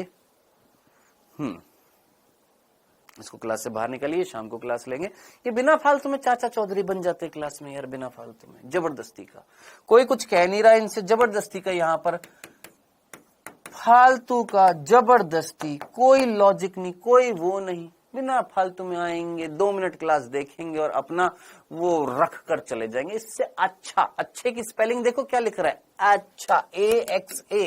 बेटा व्हाट्सएप यूनिवर्सिटी से बाहर आ, है ना, व्हाट्सएप यूनिवर्सिटी से बाहर आ और पढ़ाई करने लग जा बेटा। ठीक है जी, ठीक है। चलो जी, ये न्यूक्लिक एसिड 2 प्रकार के, डीएनए, आरएनए, दोनों के बीच में इतना सा डिफरेंस था। अब आगे बढ़ते हैं दोस्त, आगे अगला, इनके बीच में बॉन्ड कौन सा मिलता है, ये था 9th बिंदु। अब 10वें बिंदु पर बढ़ते हैं, ध्यान से सुनिएगा। 10वां बिंदु जो है वो ये, इनके बीच में बॉन्ड कौन सा मिलता है, बॉन्ड यानी बंध की बात करते हैं। जरा ध्यान से सुनिएगा, इधर देखिएगा, देखिए ये फॉस्फेट है, ये शर्करा है और ये नाइट्रोजन बेस है। ठीक, फॉस्फेट और शर्करा के बीच में जो बॉन्ड बनता है उसे हम बोलते हैं फॉस्फो एस्टर बंध। नहीं सर, हमारी बुक में फॉस्फोडाइएस्टर लिखा हुआ था।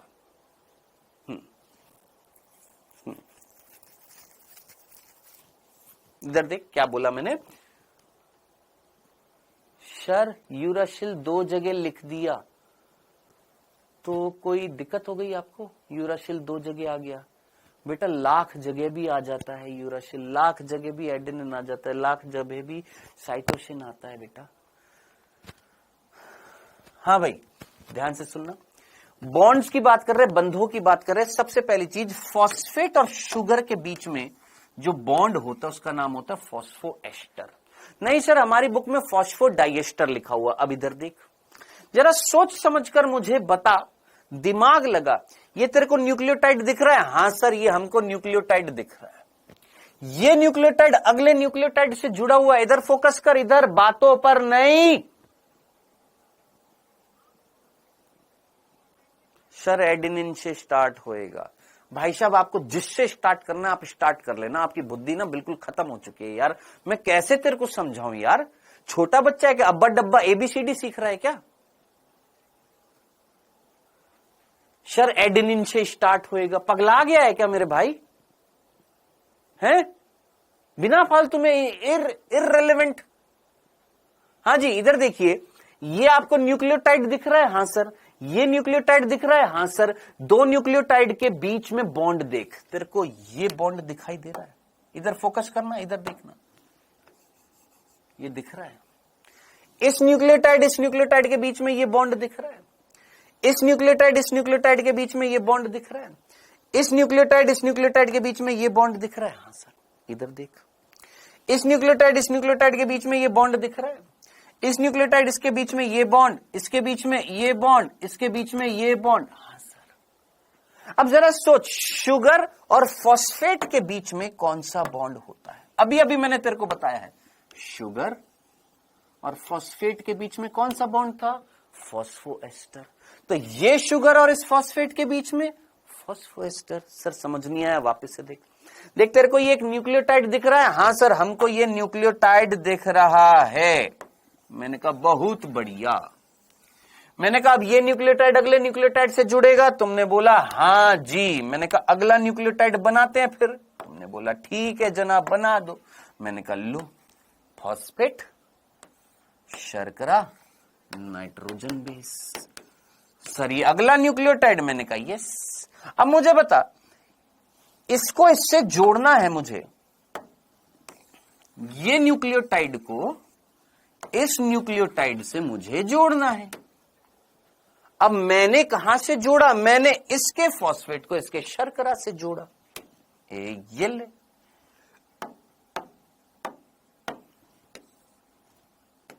ये ले। अब आप मुझे बताइएगा, शर्करा और फॉस्फेट के बीच में जो बॉन्ड था वो कौन सा था? फॉस्फोएस्टर। एक बार एस्टर, एक बार और एस्टर नहीं दिख रहा तेरे को? एक एस्टर ये रहा, एक एस्टर ये रहा, यानी फॉस्फेट शर्करा के बीच में कौन सा बंध है? एस्टर बॉन्ड है। क्या तेरे को एक और एस्टर बॉन्ड दिखाई दे रहा है? हाँ सर एक और दिखाई। तो कितने बॉन्ड हो गए? ये वाला बॉन्ड कौन सा है जरा मुझे बता, ये वाला बॉन्ड कौन सा है? क्या इस बॉन्ड को मैं दूसरा फॉस्फोएस्टर बोल सकता हूं? इस वाले बॉन्ड को, ये वाला जो बंध बना है, क्या मैं इसको फॉस्फो डाइएस्टर बॉन्ड बोल सकता हूं? दूसरा एस्टर बॉन्ड बन रहा है तो इसको मैं फॉस्फो डाइएस्टर, डाई मींस दूसरा एस्टर बॉन्ड बन रहा था। तो अब आप मुझे बताइएगा, आंसर बताइएगा, ये जो न्यूक्लियोटाइड आपस में जुड़े होते हैं, यानी ये जो पॉली न्यूक्लियोटाइड संरचना होती है जिसमें ये न्यूक्लियोटाइड आपस में जुड़े होते हैं, ये जो पॉली न्यूक्लियोटाइड संरचना होती है जिसमें न्यूक्लियोटाइड आपस में जुड़े होते हैं, कौन से बॉन्ड से? फॉस्फो डाइएस्टर बॉन्ड से। याद रखना, बहुत ही सिंपल चीजें हैं, लेकिन इन्हीं सिंपल चीजों को जब हम पढ़ते हैं ना तो कुछ ऐसी चीजें पढ़ने को मिलती हैं कि जो लगता अरे ये तो जानते नहीं थे। आप में से कई जानते होंगे, बहुत अच्छी बात है, लेकिन ये जो कंसेप्ट था ये थोड़ा बारीक था। क्या? ये वाला फॉस्फोएस्टर, दूसरे वाला फॉस्फोडाइएस्टर। इस न्यूक्लियोटाइड को इस न्यूक्लियोटाइड से जोड़ने वाला बंध कौन था? फॉस्फोडाइएस्टर। यानी ये याद रखना, ये न्यूक्लियोटाइड्स के बीच में मिलता है। सर ये एस्टेरिफिकेशन हो रहा है। यस मेरे बच्चे, बिल्कुल एस्टेरिफिकेशन हो रहा है, एस्टर बंधों का निर्माण हो रहा है। सो मैं यहां पर लिख दूं, ये पॉलीन्यूक्लियोटाइड संरचना जो होती है, इसमें न्यूक्लियोटाइड को आपस में जोड़ने के लिए उत्तरदायी कौन होता है, लिख लेना, न्यूक्लियोटाइड्स को आपस में जोड़ने के लिए उत्तरदायी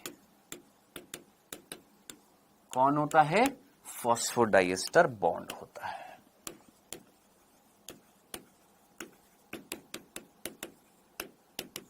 चलो सर, ये तो हमने पहला बंध देख लिया, ये वाला फॉस्फोडाइएस्टर। डन, आगे बढ़ते हैं। अब इधर देख, क्या ये शर्करा नाइट्रोजन क्षार से जुड़ रही है? हाँ सर, ये शर्करा नाइट्रोजन क्षार से जुड़ रही है। सर ये कौन सा बॉन्ड है? तो बेटा इस बॉन्ड को, ये वाला जो बॉन्ड जो होता है, इसको हम बोलते हैं ग्लाइकोसाइडिक। याद करिए, ऐसा बॉन्ड कहीं आपने पहले भी सुना था? याद करो, शर्करा में सुना था glycosidic bond. Yes sir, glycosidic bond. तो याद रखना, ग्लाइकोसाइडिक बॉन्ड जो होता है किसके बीच में होता है? शर्करा और नाइट्रोजन क्षार के बीच में होता है। अब नंबर ऑफ ग्लाइकोसाइडिक बॉन्ड होते हैं तो हम क्या बोल देते हैं? एन ग्लाइकोसाइडिक बॉन्ड, या नाइट्रोजन से जुड़ा हुआ ग्लाइकोसाइडिक बॉन्ड। इसकी जो नाइट्रोजन क्षार होगी उससे जुड़ेगा। तो यहां पर एन ग्लाइकोसाइडिक मींस ग्लाइकोसाइडिक किससे बनता था? शर्करा, ये शर्करा, और यहां पर नाइट्रोजन क्षार का नाइट्रोजन, उससे जुड़ता हुआ ग्लाइकोसाइडिक बॉन्ड। ठीक है, चलिए जी, यहां तक की बात। सर कितने बॉन्ड हो गए हैं? दो प्रकार के मैंने आपको बता दिया, एक फॉस्फोएस्टर या फॉस्फोडाइएस्टर एक ही चीज है, और एक है ग्लाइकोसाइडिक। और कौन सा रह गया? अब इधर देख, इस संरचना में अगर तू देखेगा तो फटाफट मुझे बता, फटाफट मुझे बता, जल्दी से सोच समझ कर मुझे बता। ये फॉस्फेट यहां पर तो चलो ये बंद हो गया, फॉस्फोडाइएस्टर या फॉस्फोएस्टर। ये वाला कौन सा बॉन्ड हो गया? सर ये वाला जो था, यहां पर भी पिंक कलर से कर देता हूं, ये फॉस्फोडाइएस्टर था। एक तो ये बॉन्ड हो गया था, और कौन सा बॉन्ड था? सर एक बॉन्ड ये था हमारा ग्लाइकोसाइडिक। कौन सा था? ग्लाइकोसाइडिक। ये ग्लाइकोसाइडिक हो गया। ठीक है, अब इमेजिन करिए यहां पर, सोच समझकर, क्या आपको यहां पर आमने सामने, ये आमने सामने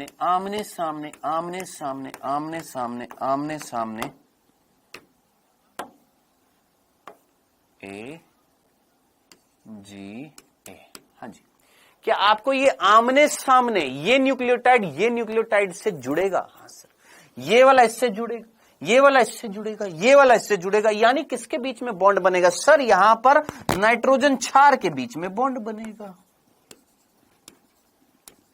किसके बीच में बॉन्ड बनेगा? सर नाइट्रोजन क्षार के बीच में बॉन्ड बनेगा। और ये जो बॉन्ड जो होएगा, इसको हमने क्या बोला है? हाइड्रोजन बंध। तो अगला तीसरा बंध जो होता है वो कौन सा होता है? हाइड्रोजन बंध होता है। तो सिंपल, फॉस्फेट शर्करा नाइट्रोजन बेस, सामने नाइट्रोजन बेस, शर्करा फॉस्फेट। याद रखिएगा, भूलना जाइएगा, ये जो दो नाइट्रोजन बेस हैं, इन दोनों नाइट्रोजन बेस के बीच में कौन सा बॉन्ड होता है? हाइड्रोजन बॉन्ड होता है। ठीक है जी। अब एक सिंपल सी चीज मैं अगली आपसे पूछता हूं, यहां तक की बात समझ में आ गई? अगली बात आपसे सीधे तरीके से, साफ तरीके से मैं आपसे पूछता हूं, दोस्त मुझे बता, देख यहां पर हाइड्रोजन बॉन्ड है आरएनए में, क्या आरएनए में हाइड्रोजन बॉन्ड है? देख, हाइड्रोजन बॉन्ड यहां पर है? नहीं सर। हैगा क्या? अजी है। देख, ये आरएनए है भाई। क्या आरएनए में हाइड्रोजन, अरे सामने कोई नाइट्रोजन क्षार है क्या? नहीं। तो याद रखना, यहां पर हाइड्रोजन बंध नहीं होता। किसमें? आरएनए में हाइड्रोजन बॉन्ड नहीं होता। केवल क्या होते हैं? सर दो बॉन्ड होते हैं, एक फॉस्फोडाइएस्टर और एन ग्लाइकोसाइडिक। ये दो बॉन्ड होते हैं, हाइड्रोजन बॉन्ड नहीं होता। जबकि डीएनए में तीनों बंद होते हैं। कौन कौन से हाइड्रोजन बॉन्ड भी है, फॉस्फोडाइएस्टर भी है, ग्लाइकोसाइडिक भी है। अब आपसे पूछता हूं, ये डीएनए था, अब आप मुझे बताइएगा, ये एक धागा है, ये दूसरा धागा है, इन दोनों धागों को जोड़ने का काम कौन सा बॉन्ड कर रहा है? सिंपल सा क्वेश्चन है, सोच। ये एक धागा, ये एक धागा, इन दोनों धागों को जोड़ने का काम कौन कर रहा है? इस धागे को इस धागे से जोड़ने का काम कौन कर रहा है? क्या हाइड्रोजन बॉन्ड कर रहा है? हाइड्रोजन बॉन्ड कर रहा है, हाँ सर। इसको यूं समझे, दो लकड़ियां हैं, ये दो लकड़ियां हैं, इन दोनों लकड़ियों को जोड़ने का काम कौन कर रहा है? हाइड्रोजन बॉन्ड कर रहा है, ठीक है। अब आप मुझे बताइएगा, अगर ये हाइड्रोजन बॉन्ड नहीं होता तो क्या डीएनए डबल स्ट्रैंडेड होता? सोच, अगर ये हाइड्रोजन बॉन्ड नहीं होता तो क्या ये डीएनए डबल स्ट्रैंडेड होता? क्या ये डीएनए डबल स्ट्रैंडेड होता? सोच, जल्दी से सोच, नहीं होता। तो डीएनए को डबल स्ट्रैंडेड करने के लिए, डीएनए को स्टेबल करने के लिए, डीएनए की दोनों रज्जुओं को आपस में जोड़ने के लिए कौन रिस्पॉन्सिबल है? Hydrogen bond. तो ये चीज याद रखना, हाइड्रोजन बॉन्ड डीएनए को स्टेबिलिटी देता है।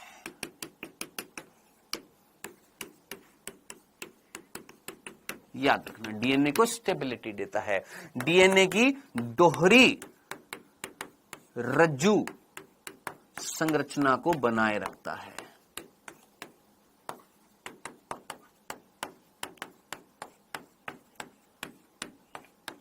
क्या बनता है? दोहरी संरचना को बनाए रखता है। ये कौन? Hydrogen bond. इसी के साथ हमने ये पूरा न्यूक्लियोटाइड खत्म किया है, इसी के साथ हमने ये सारी चीजें खत्म करी है। अब फटाफट आ जाइए, इस चैप्टर के हिसाब से एक छोटी सी चीज रह गई, और वो रह गया क्या बेटा जी हमारा? ये सर आज क्वेश्चन कराओगे? हाँ, क्वेश्चन भी लेकर आया हूं।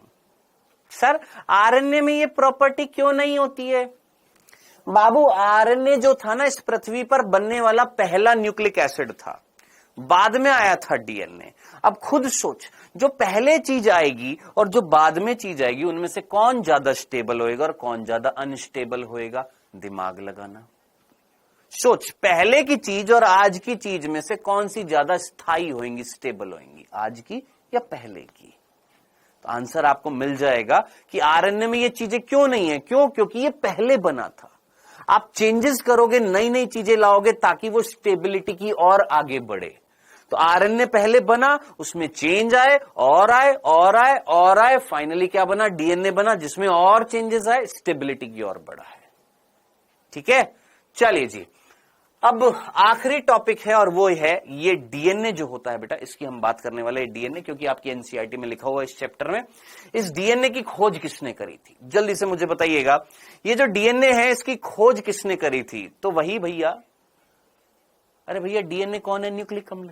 और जो न्यूक्लिक अम्ल सबसे पहले खोजेगा वो कौन था? फ्रेडरिक मैस्चर। तो बेटा ये है कौन? फ्रेडरिक मैस्चर। ठीक है, इन्होंने डीएनए की खोज की थी, याद रखना। किसने? फ्रेडरिक मैस्चर ने। भूल ना जाइएगा, फ्रेडरिक मैस्चर ने डीएनए की क्या करी थी? खोज करी थी। ठीक है, और इस डीएनए की जो संरचना जो थी,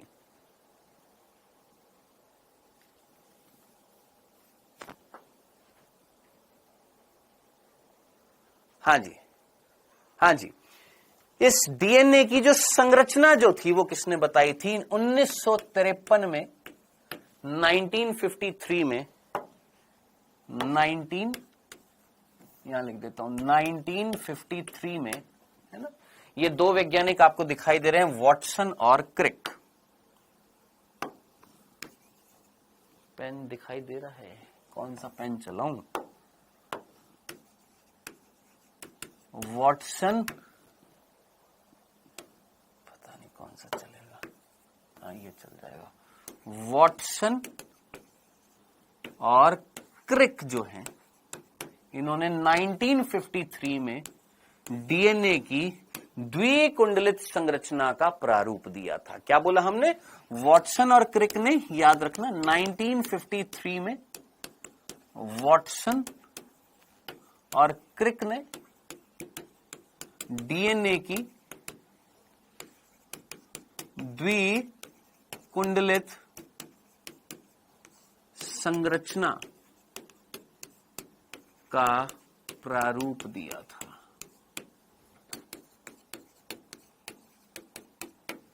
डबल हेलिकल मॉडल दिया था किसका?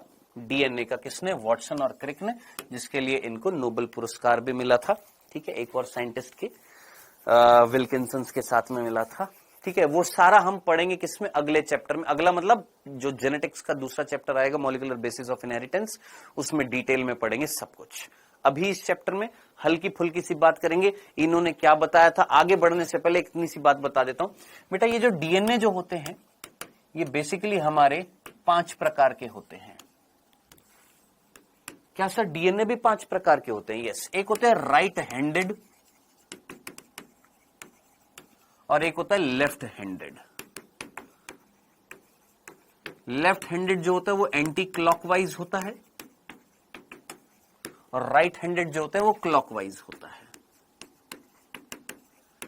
यानी ये जो डीएनए की रज्जु जब क्लॉकवाइज घूमती है तो उसको हम क्या बोलते हैं? Right handed.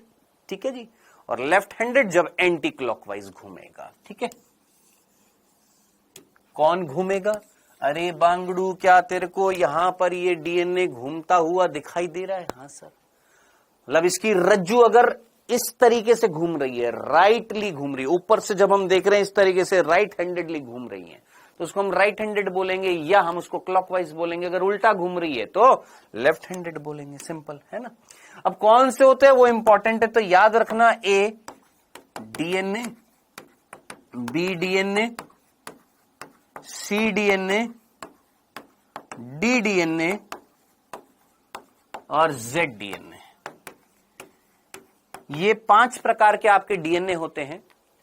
ए DNA, B DNA, C DNA, D DNA, Z DNA. ये 5 प्रकार के आपके डीएनए होते हैं, जिसमें से जो वॉटसन और क्रिक ने जो मॉडल दिया था वो किसका दिया था? बी डीएनए का दिया था। तो याद रखना, वॉटसन और क्रिक ने बी डीएनए, याद रखना बी डीएनए जो होता है उस बी डीएनए का क्या दिया था? मॉडल दिया था। सर इनमें डिफरेंस क्या क्या होता है? अभी ध्यान से सुन ले। पर्टिकुलरली वॉटसन और क्रिक ने कौन से डीएनए का प्रारूप दिया था? बी डीएनए का प्रारूप दिया था। सर सेकेंडरी मेटाबॉलिज्म बाकी है। मैंने तेरे से क्या बोला था आयुष नामदेव, ये न्यूक्लिक एसिड खत्म हो जाएगा उसके बाद में पढ़ाऊंगा ना दोस्त। हाँ जी, बी डीएनए, इसके बारे में बताया था किसने? वॉटसन और क्रिक ने। अब क्या बताया था आपके इस चैप्टर में? हल्की सी बात दे रखी है, क्या बताया था इधर देखिएगा।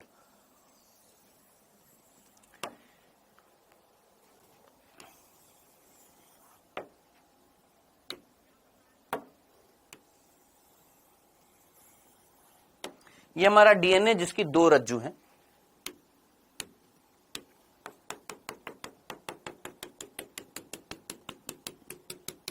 ठीक है, इस डीएनए की क्या है बेटा? 2 रज्जु हैं। इस तरीके से ये दोहरी रज्जु हैं। अब इधर देखिएगा, यहां पर फोकस करिएगा। यहां से यहां तक की ये इस तरीके से, यहां से यहां तक की डिस्टेंस, यहां से यहां तक की डिस्टेंस, इसको हम बोलते हैं, ये जो डिस्टेंस जो है इसको हम बोलते हैं 1 लूप, एक लूप, एक घुमाव। ये कौन से डीएनए की बात कर रहे हैं बेटा जी? यहां पर हम बी डीएनए की बात कर रहे हैं। याद रखना, बी डीएनए जिसका मॉडल किसने दिया था? वॉटसन और क्रिक ने। ठीक है, ये जो एक घुमाव जो है, ये घुमाव जो आपको दिखाई दे रहा है,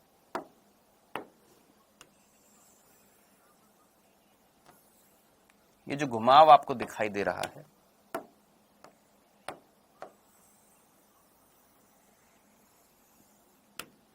ठीक है, यहां से ऐसे गया, ऐसे गया और ऐसे गया और फिर वापस से वैसा हो गया।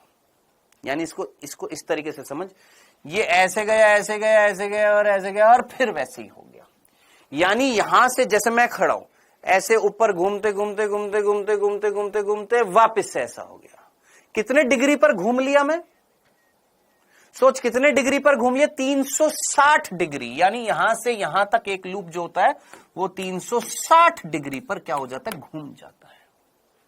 कितने 360 डिग्री के बाद फिर से वापस से लूप स्टार्ट हो जाता है, फिर वो घूमता है, फिर 360 के बाद फिर से घूमता है, फिर 360 के बाद फिर से घूमता है। तो एक लूप का घुमाव जो होता है वो कितना बड़ा होता है, 360 डिग्री होता है। चलो सर, अब ये जो घुमाव जो होता है, एक लूप जो होता है, इस लूप के अंदर कितने नाइट्रोजन क्षार मिलते हैं, याद रखना 1 2 3 4 5 6 7 8 9 10। क्या ये जो एक लूप था इसके अंदर क्या मिल रहे हैं, 10 जोड़ी नाइट्रोजन क्षार मिल रहे हैं।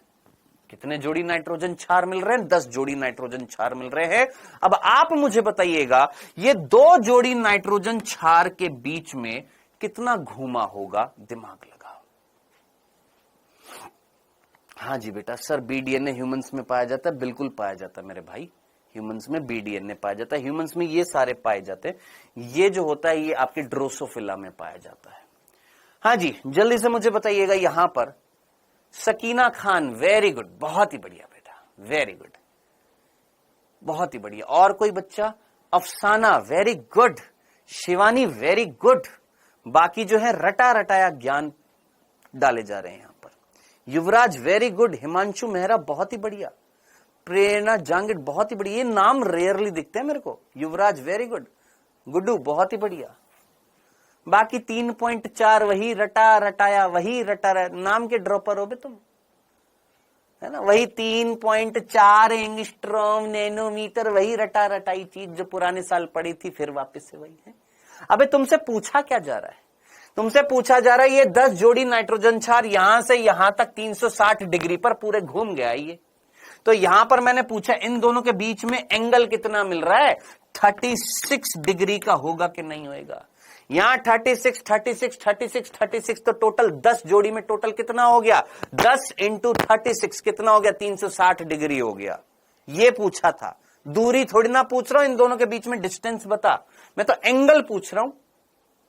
क्वेश्चन ध्यान से सुना, क्या पूछा था, इन दोनों नाइट्रोजन क्षार के बीच में एंगल पूछा था। कितना एंगल बन रहा है, 36 डिग्री का, फिर अगेन 36 36 36, ऐसे टोटल कितने मिल रहे हैं, 10 जोड़ी नाइट्रोजन क्षार मिल रहे हैं। तो कितना हो गया, 10 इंटू 36 कितना हो गया, 360 डिग्री हो गया, खत्म। इतना सा पूछा था। अरे 10 नाइट्रोजन क्षार मिल रहे हैं, टोटल कितना डिग्री है, 360 डिग्री है, तो 2 के बीच में कितना होगा, 360 डिवाइड बाय 10 कितना हो जाएगा, 36।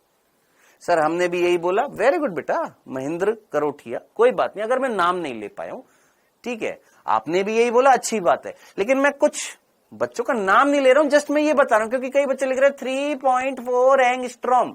भाई साहब वो डिस्टेंस है, वो यहां पर एंगल नहीं पूछा, वो यहां पर डिस्टेंस है। इन दोनों नाइट्रोजन क्षार के बीच की जो डिस्टेंस होती है वो कितनी होती है, 3.4 एंगस्ट्रॉम। और ये जो पूरा लूप है इसकी लंबाई कितनी है, ये जो पूरा एक घुमाव है इसकी लंबाई कितनी है, इसकी डिस्टेंस कितनी है, इसकी डिस्टेंस है 34 एंगस्ट्रॉम।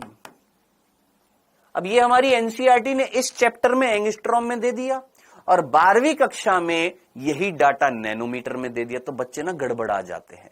तो एक याद कर ले, ऑटोमेटिकली दूसरा याद हो जाएगा। एक याद कर ले, या तो एंगस्ट्रॉम में याद कर ले या नैनोमीटर में याद कर ले। तूने यहां पर क्या लिख दिया, 34 एंगस्ट्रॉम। अब 34 एंगस्ट्रॉम को नैनोमीटर में बदलेगा तो कितना हो जाएगा, 3.4 नैनोमीटर। इतना तो कॉमन सेंस लगा सकता है, 34 इंटू 10 की घात -10, 3.4 इंटू 10 की घात -9, पॉइंट हटाएगा नीचे 10 जाएगा, ऊपर जाएगा, तो 34 इंटू 10 की घात -10 हो गया ना बराबर। तो हम क्या बोलेंगे, 34 angstrom is equals to 3.4 nanometre. Done. तो आइए आप इसको ऐसे भी लिख सकते, 34 एंगस्ट्रॉम लिख दो या 3.4 नैनोमीटर लिख दो।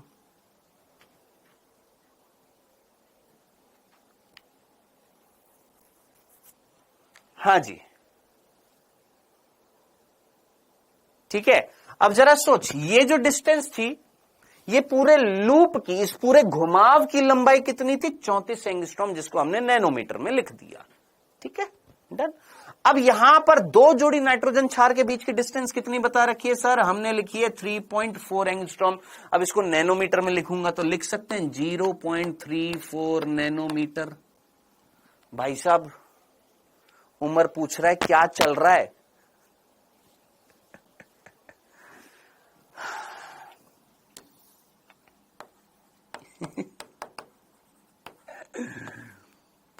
उमर बाबू पूछ रहे हैं क्या चल रहा है। छोड़िए हम क्या ही जवाब दे अब इसको। हाँ जी, शायद डीएनए की लंबाई कितनी होती है? हमारी एक कोशिका के अंदर 2.2 मीटर होती है, बैक्टीरिया के अंदर 1.1 मीटर होती है।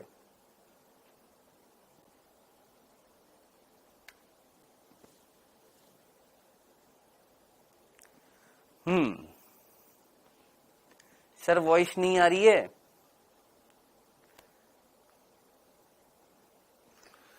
क्या आपको ये 4-5 डाटा समझ में आए हैं? ये डीएनए, इस डीएनए का ये एक घुमाव है, ये ऐसे गया और वापस ऐसे घूम गया, ये पूरा घूम गया इस तरीके से। तो ये जो घुमाव जो है, इस घुमाव में कितने जोड़ी नाइट्रोजन क्षार मिल रहे थे? 10 जोड़ी। कितने डिग्री पर घूमा? ये 360 डिग्री। यहां से लेकर यहां पर जब ये पहुंचा तो कितना घूम गया? 360 डिग्री। तो 2 नाइट्रोजन क्षार के बीच में कितना एंगल हो गया? 36 डिग्री। ठीक है, 2 नाइट्रोजन क्षार के बीच की डिस्टेंस कितनी है? 3.4 एंगस्ट्रॉम, नैनोमीटर में लिख दिया। पूरे लंबाई कितनी है? 34 एंगस्ट्रॉम। और वैसे भी थोड़ा सा कॉमन सेंस लगा, अगर इन दोनों के बीच की डिस्टेंस 3.4 एंगस्ट्रॉम है तो 10 की कितनी हो जाएगी? 10 जोड़ी की 3.4 एंगस्ट्रॉम इंटू 10 कितना हो जाएगा? 34 एंगस्ट्रॉम। हाँ जी, ये था बेटा जी हमारा सिंपल सा डीएनए। और इतना ही चीज हमारी एनसीईआरटी में इस चैप्टर में बताई हुई है। इस चैप्टर में जितना यहां पर पढ़ाया है उतनी ही चीजें बताई हुई है। इसके अलावा एक्स्ट्रा जो बच्चे जो जानते हैं, क्यों, ऑब्वियस सी बात है, जो ड्रॉपर है वो ज्यादा जानते हैं। क्यों? क्योंकि उन्होंने 12th क्लास का वो वाला चैप्टर पढ़ा है। कौन सा? वंशागति का आणविक आधार। जो 12th क्लास में होंगे शायद वो भी जानते होंगे, उन्होंने भी पढ़ा होगा। जो 11th क्लास में वो इतना नहीं जानते होंगे। तो हमें चैप्टर के अनुसार पढ़ना है ना। अब जब वो वाला चैप्टर आएगा तब मैं आपको एंगल्स भी बताऊंगा, तब ये भी बताऊंगा नाइट्रोजन क्षार जो होता है उसके कौन से नाइट्रोजन से शर्करा के कौन से कार्बन पर वो जुड़ती है, प्यूरीन्स का कौन सा नाइट्रोजन होता है, पायरिमिडीन्स का कौन सा नाइट्रोजन होता है, फॉस्फेट जो होती है वो शर्करा के कौन से कार्बन से जुड़ती है ना। और ये 3' क्या होता है, 5' क्या होता है। हम बोलते हैं डीएनए जो होता है ये 3', 5', 5', 3', ये क्या होता है। तो ये सारी बातें आएंगी उस चैप्टर में।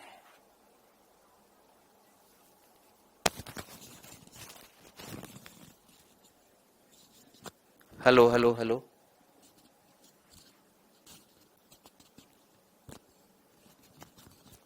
हेलो हेलो,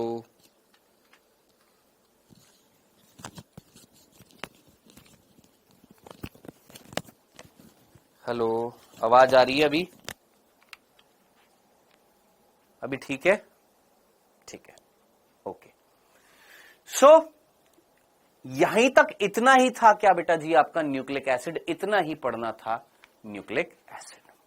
ठीक है, अब इसके बाद हाँ ये डायग्राम था यही वाला जो मैंने आपको बताया था, इतना ही पढ़ना था न्यूक्लिक एसिड। अब इसके बाद इस चैप्टर में 2-3 चीजें रह गई हैं। एक तो वो प्राइमरी मेटाबोलाइट, सेकेंडरी मेटाबोलाइट वो रह गया, यानी प्राथमिक उपापचय द्वितीय उपापचय वो रह गया, एंजाइम्स रह गए। ये 2 मेजर टॉपिक रह गए। तो इसको अपन शायद कल अगर लेक्चर में खत्म ना कर पाए, कोशिश करेंगे कल खत्म करने की। शाम को क्लास होगी कल बेटा, ठीक है।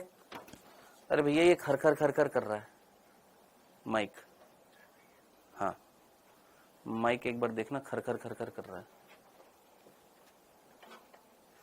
सर इसमें 3 बॉन्ड होते हैं, उसमें 2 बॉन्ड होते हैं, वो हम पढ़ेंगे उस चैप्टर में। क्यों 3 बॉन्ड होते हैं, क्यों 2 बॉन्ड होते हैं। यहाँ पर ये जो यहाँ पर आपका एडेनिन और थाइमिन में डबल बॉन्ड होता है, ग्वानिन और साइटोसिन में 3 बॉन्ड होता है, इसका रीजन सब कुछ उस चैप्टर में है। ठीक है, यहां पर क्या मैंने तेरे को यहाँ पर 5' 3' का कंसेप्ट बताया? क्या मैंने तेरे को एंटी पैरेलल का कंसेप्ट बताया? नहीं बताया ना। प्रति समांतर होते ये 3' ये 5' सिरा होता है, क्या ये बताया?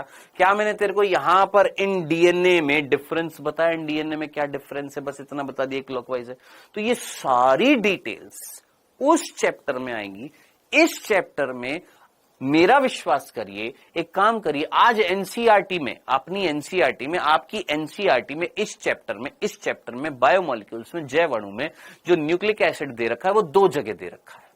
एक तो हेडिंग में दे रखा है, हेडिंग जहां पर न्यूक्लिक एसिड है वहां पर दे रखा है। एक एंगल्स देखना, ये सॉरी बंद देखना, वहां पर बताया हुआ, देखना वहां पर 36 डिग्री दिखेगा आपको एनसीईआरटी में। हाँ जी सर, अब क्या करवाओगे? अब बेटा सिंपल सा एक छोटा सा क्विज करवा रहा हूं, यहां पर क्वेश्चंस करने हैं आपने फटाफट। हाँ जी ठीक है, प्रियंका कुमारी क्लास लिया करो, ठीक है क्लास लिया करो बेटा, ठीक है। ये इस तरीके से रोज नहीं चलेगा कि आपकी मर्जी, आप क्लास नहीं लेंगे और फिर आप आकर पूछेंगे आज क्लास नहीं होएगी क्या। क्लास लिया करो, सब कुछ क्लास में बता दिया जाता है। नेक्स्ट क्विज, पहला क्वेश्चन आता हुआ आप सभी के सामने। फर्स्ट, निसेंद होता है।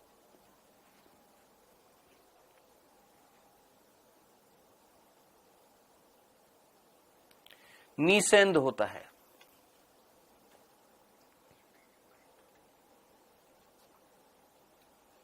इधर बच्चों का कमेंट कहां चला गया? अरे गलत लगा दिया भाई, तू नहीं है। हाँ ठीक है। हाँ जी, निसेंद होता है। निसेंद जो नीचे छन जाता है, अम्ल में घुलनशील होता है क्या? अघुलनशील होता है। अम्ल में घुलनशील होता है। आंसर क्या हो जाएगा? बी। सर आज इतनी क्लास होगी? हाँ केवल 2 क्लास होगी, केमिस्ट्री की नहीं होगी। शाम की पूरी छुट्टी है, आराम से मौज करी, मौज नहीं करना, पढ़ाई करनी है। नेक्स्ट दूसरा प्रश्न, निम्नलिखित में से कौन बहुलक नहीं है? इनमें से कौन बहुलकी नहीं है? इनमें से कौन बहुलकी नहीं है? बहुलकी कौन नहीं है यहां पर? न्यूक्लिक अम्ल, प्रोटीन, पॉलीसेकेराइड, लिपिड। आंसर तुरंत। सर कल की छुट्टी है क्या? नहीं कल कोई छुट्टी नहीं है, प्रॉपर क्लास चलेगी, कोई छुट्टी नहीं है कल। जो छुट्टी थी आज कर दी आपकी, शाम की सुबह क्लास लेकर। कल कोई छुट्टी नहीं है, रेगुलर क्लास चलेंगी। हाँ, इनमें से कौन बहुलकी नहीं है? कौन नहीं है इसमें बहुलकी? सर लिपिड जो है वो बहुलकी नहीं होते, बाकी ये बहुलकी बहुलकी बहुलकी होते हैं। आंसर क्या हो जाएगा? डी। आकांक्षा सिंह बस करो, पढ़ाई करो। इधर अमीनो अम्ल के बीच कौन सा बंध पाया जाता है? अमीनो अम्ल के बीच में कौन सा बॉन्ड पाया जाता है? Glycosidic, peptide, ester, hydrogen. अरे सिंपल सा लल्लू, फटाफट आंसर करे। अमीनो अम्ल के बीच में कौन सा बॉन्ड पाया जाता है? अमीनो अम्ल के बीच में कौन सा बॉन्ड पाया जाता है? सर अमीनो अम्ल के बीच में पेप्टाइड बॉन्ड पाया जाता है। सिंपल सा, कौन सा बॉन्ड पाया जाता है? सर पेप्टाइड बॉन्ड पाया जाता है। ठीक है जी। नेक्स्ट, कितने प्रकार के अमीनो अम्ल प्रोटीन निर्माण के लिए उत्तरदायी होते हैं? 200, 300, 21, 20। कितने प्रकार के अमीनो अम्ल प्रोटीन निर्माण के लिए चाहिए होते हैं?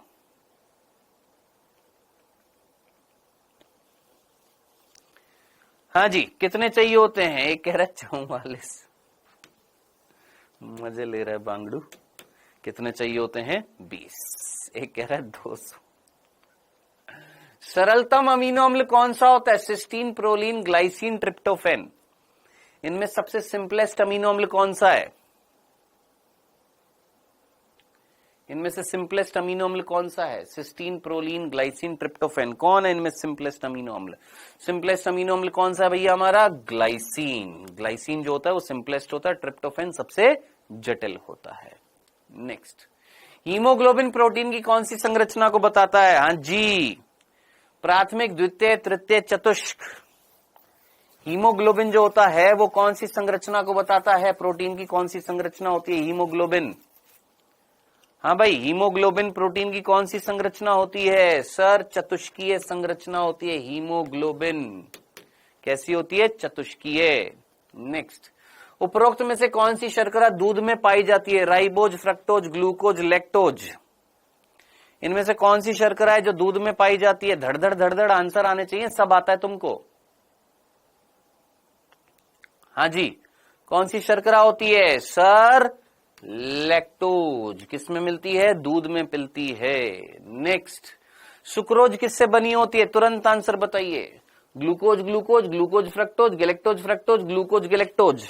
जल्दी, सुक्रोज किससे बनी होती है? सुक्रोज किससे बनी होती है?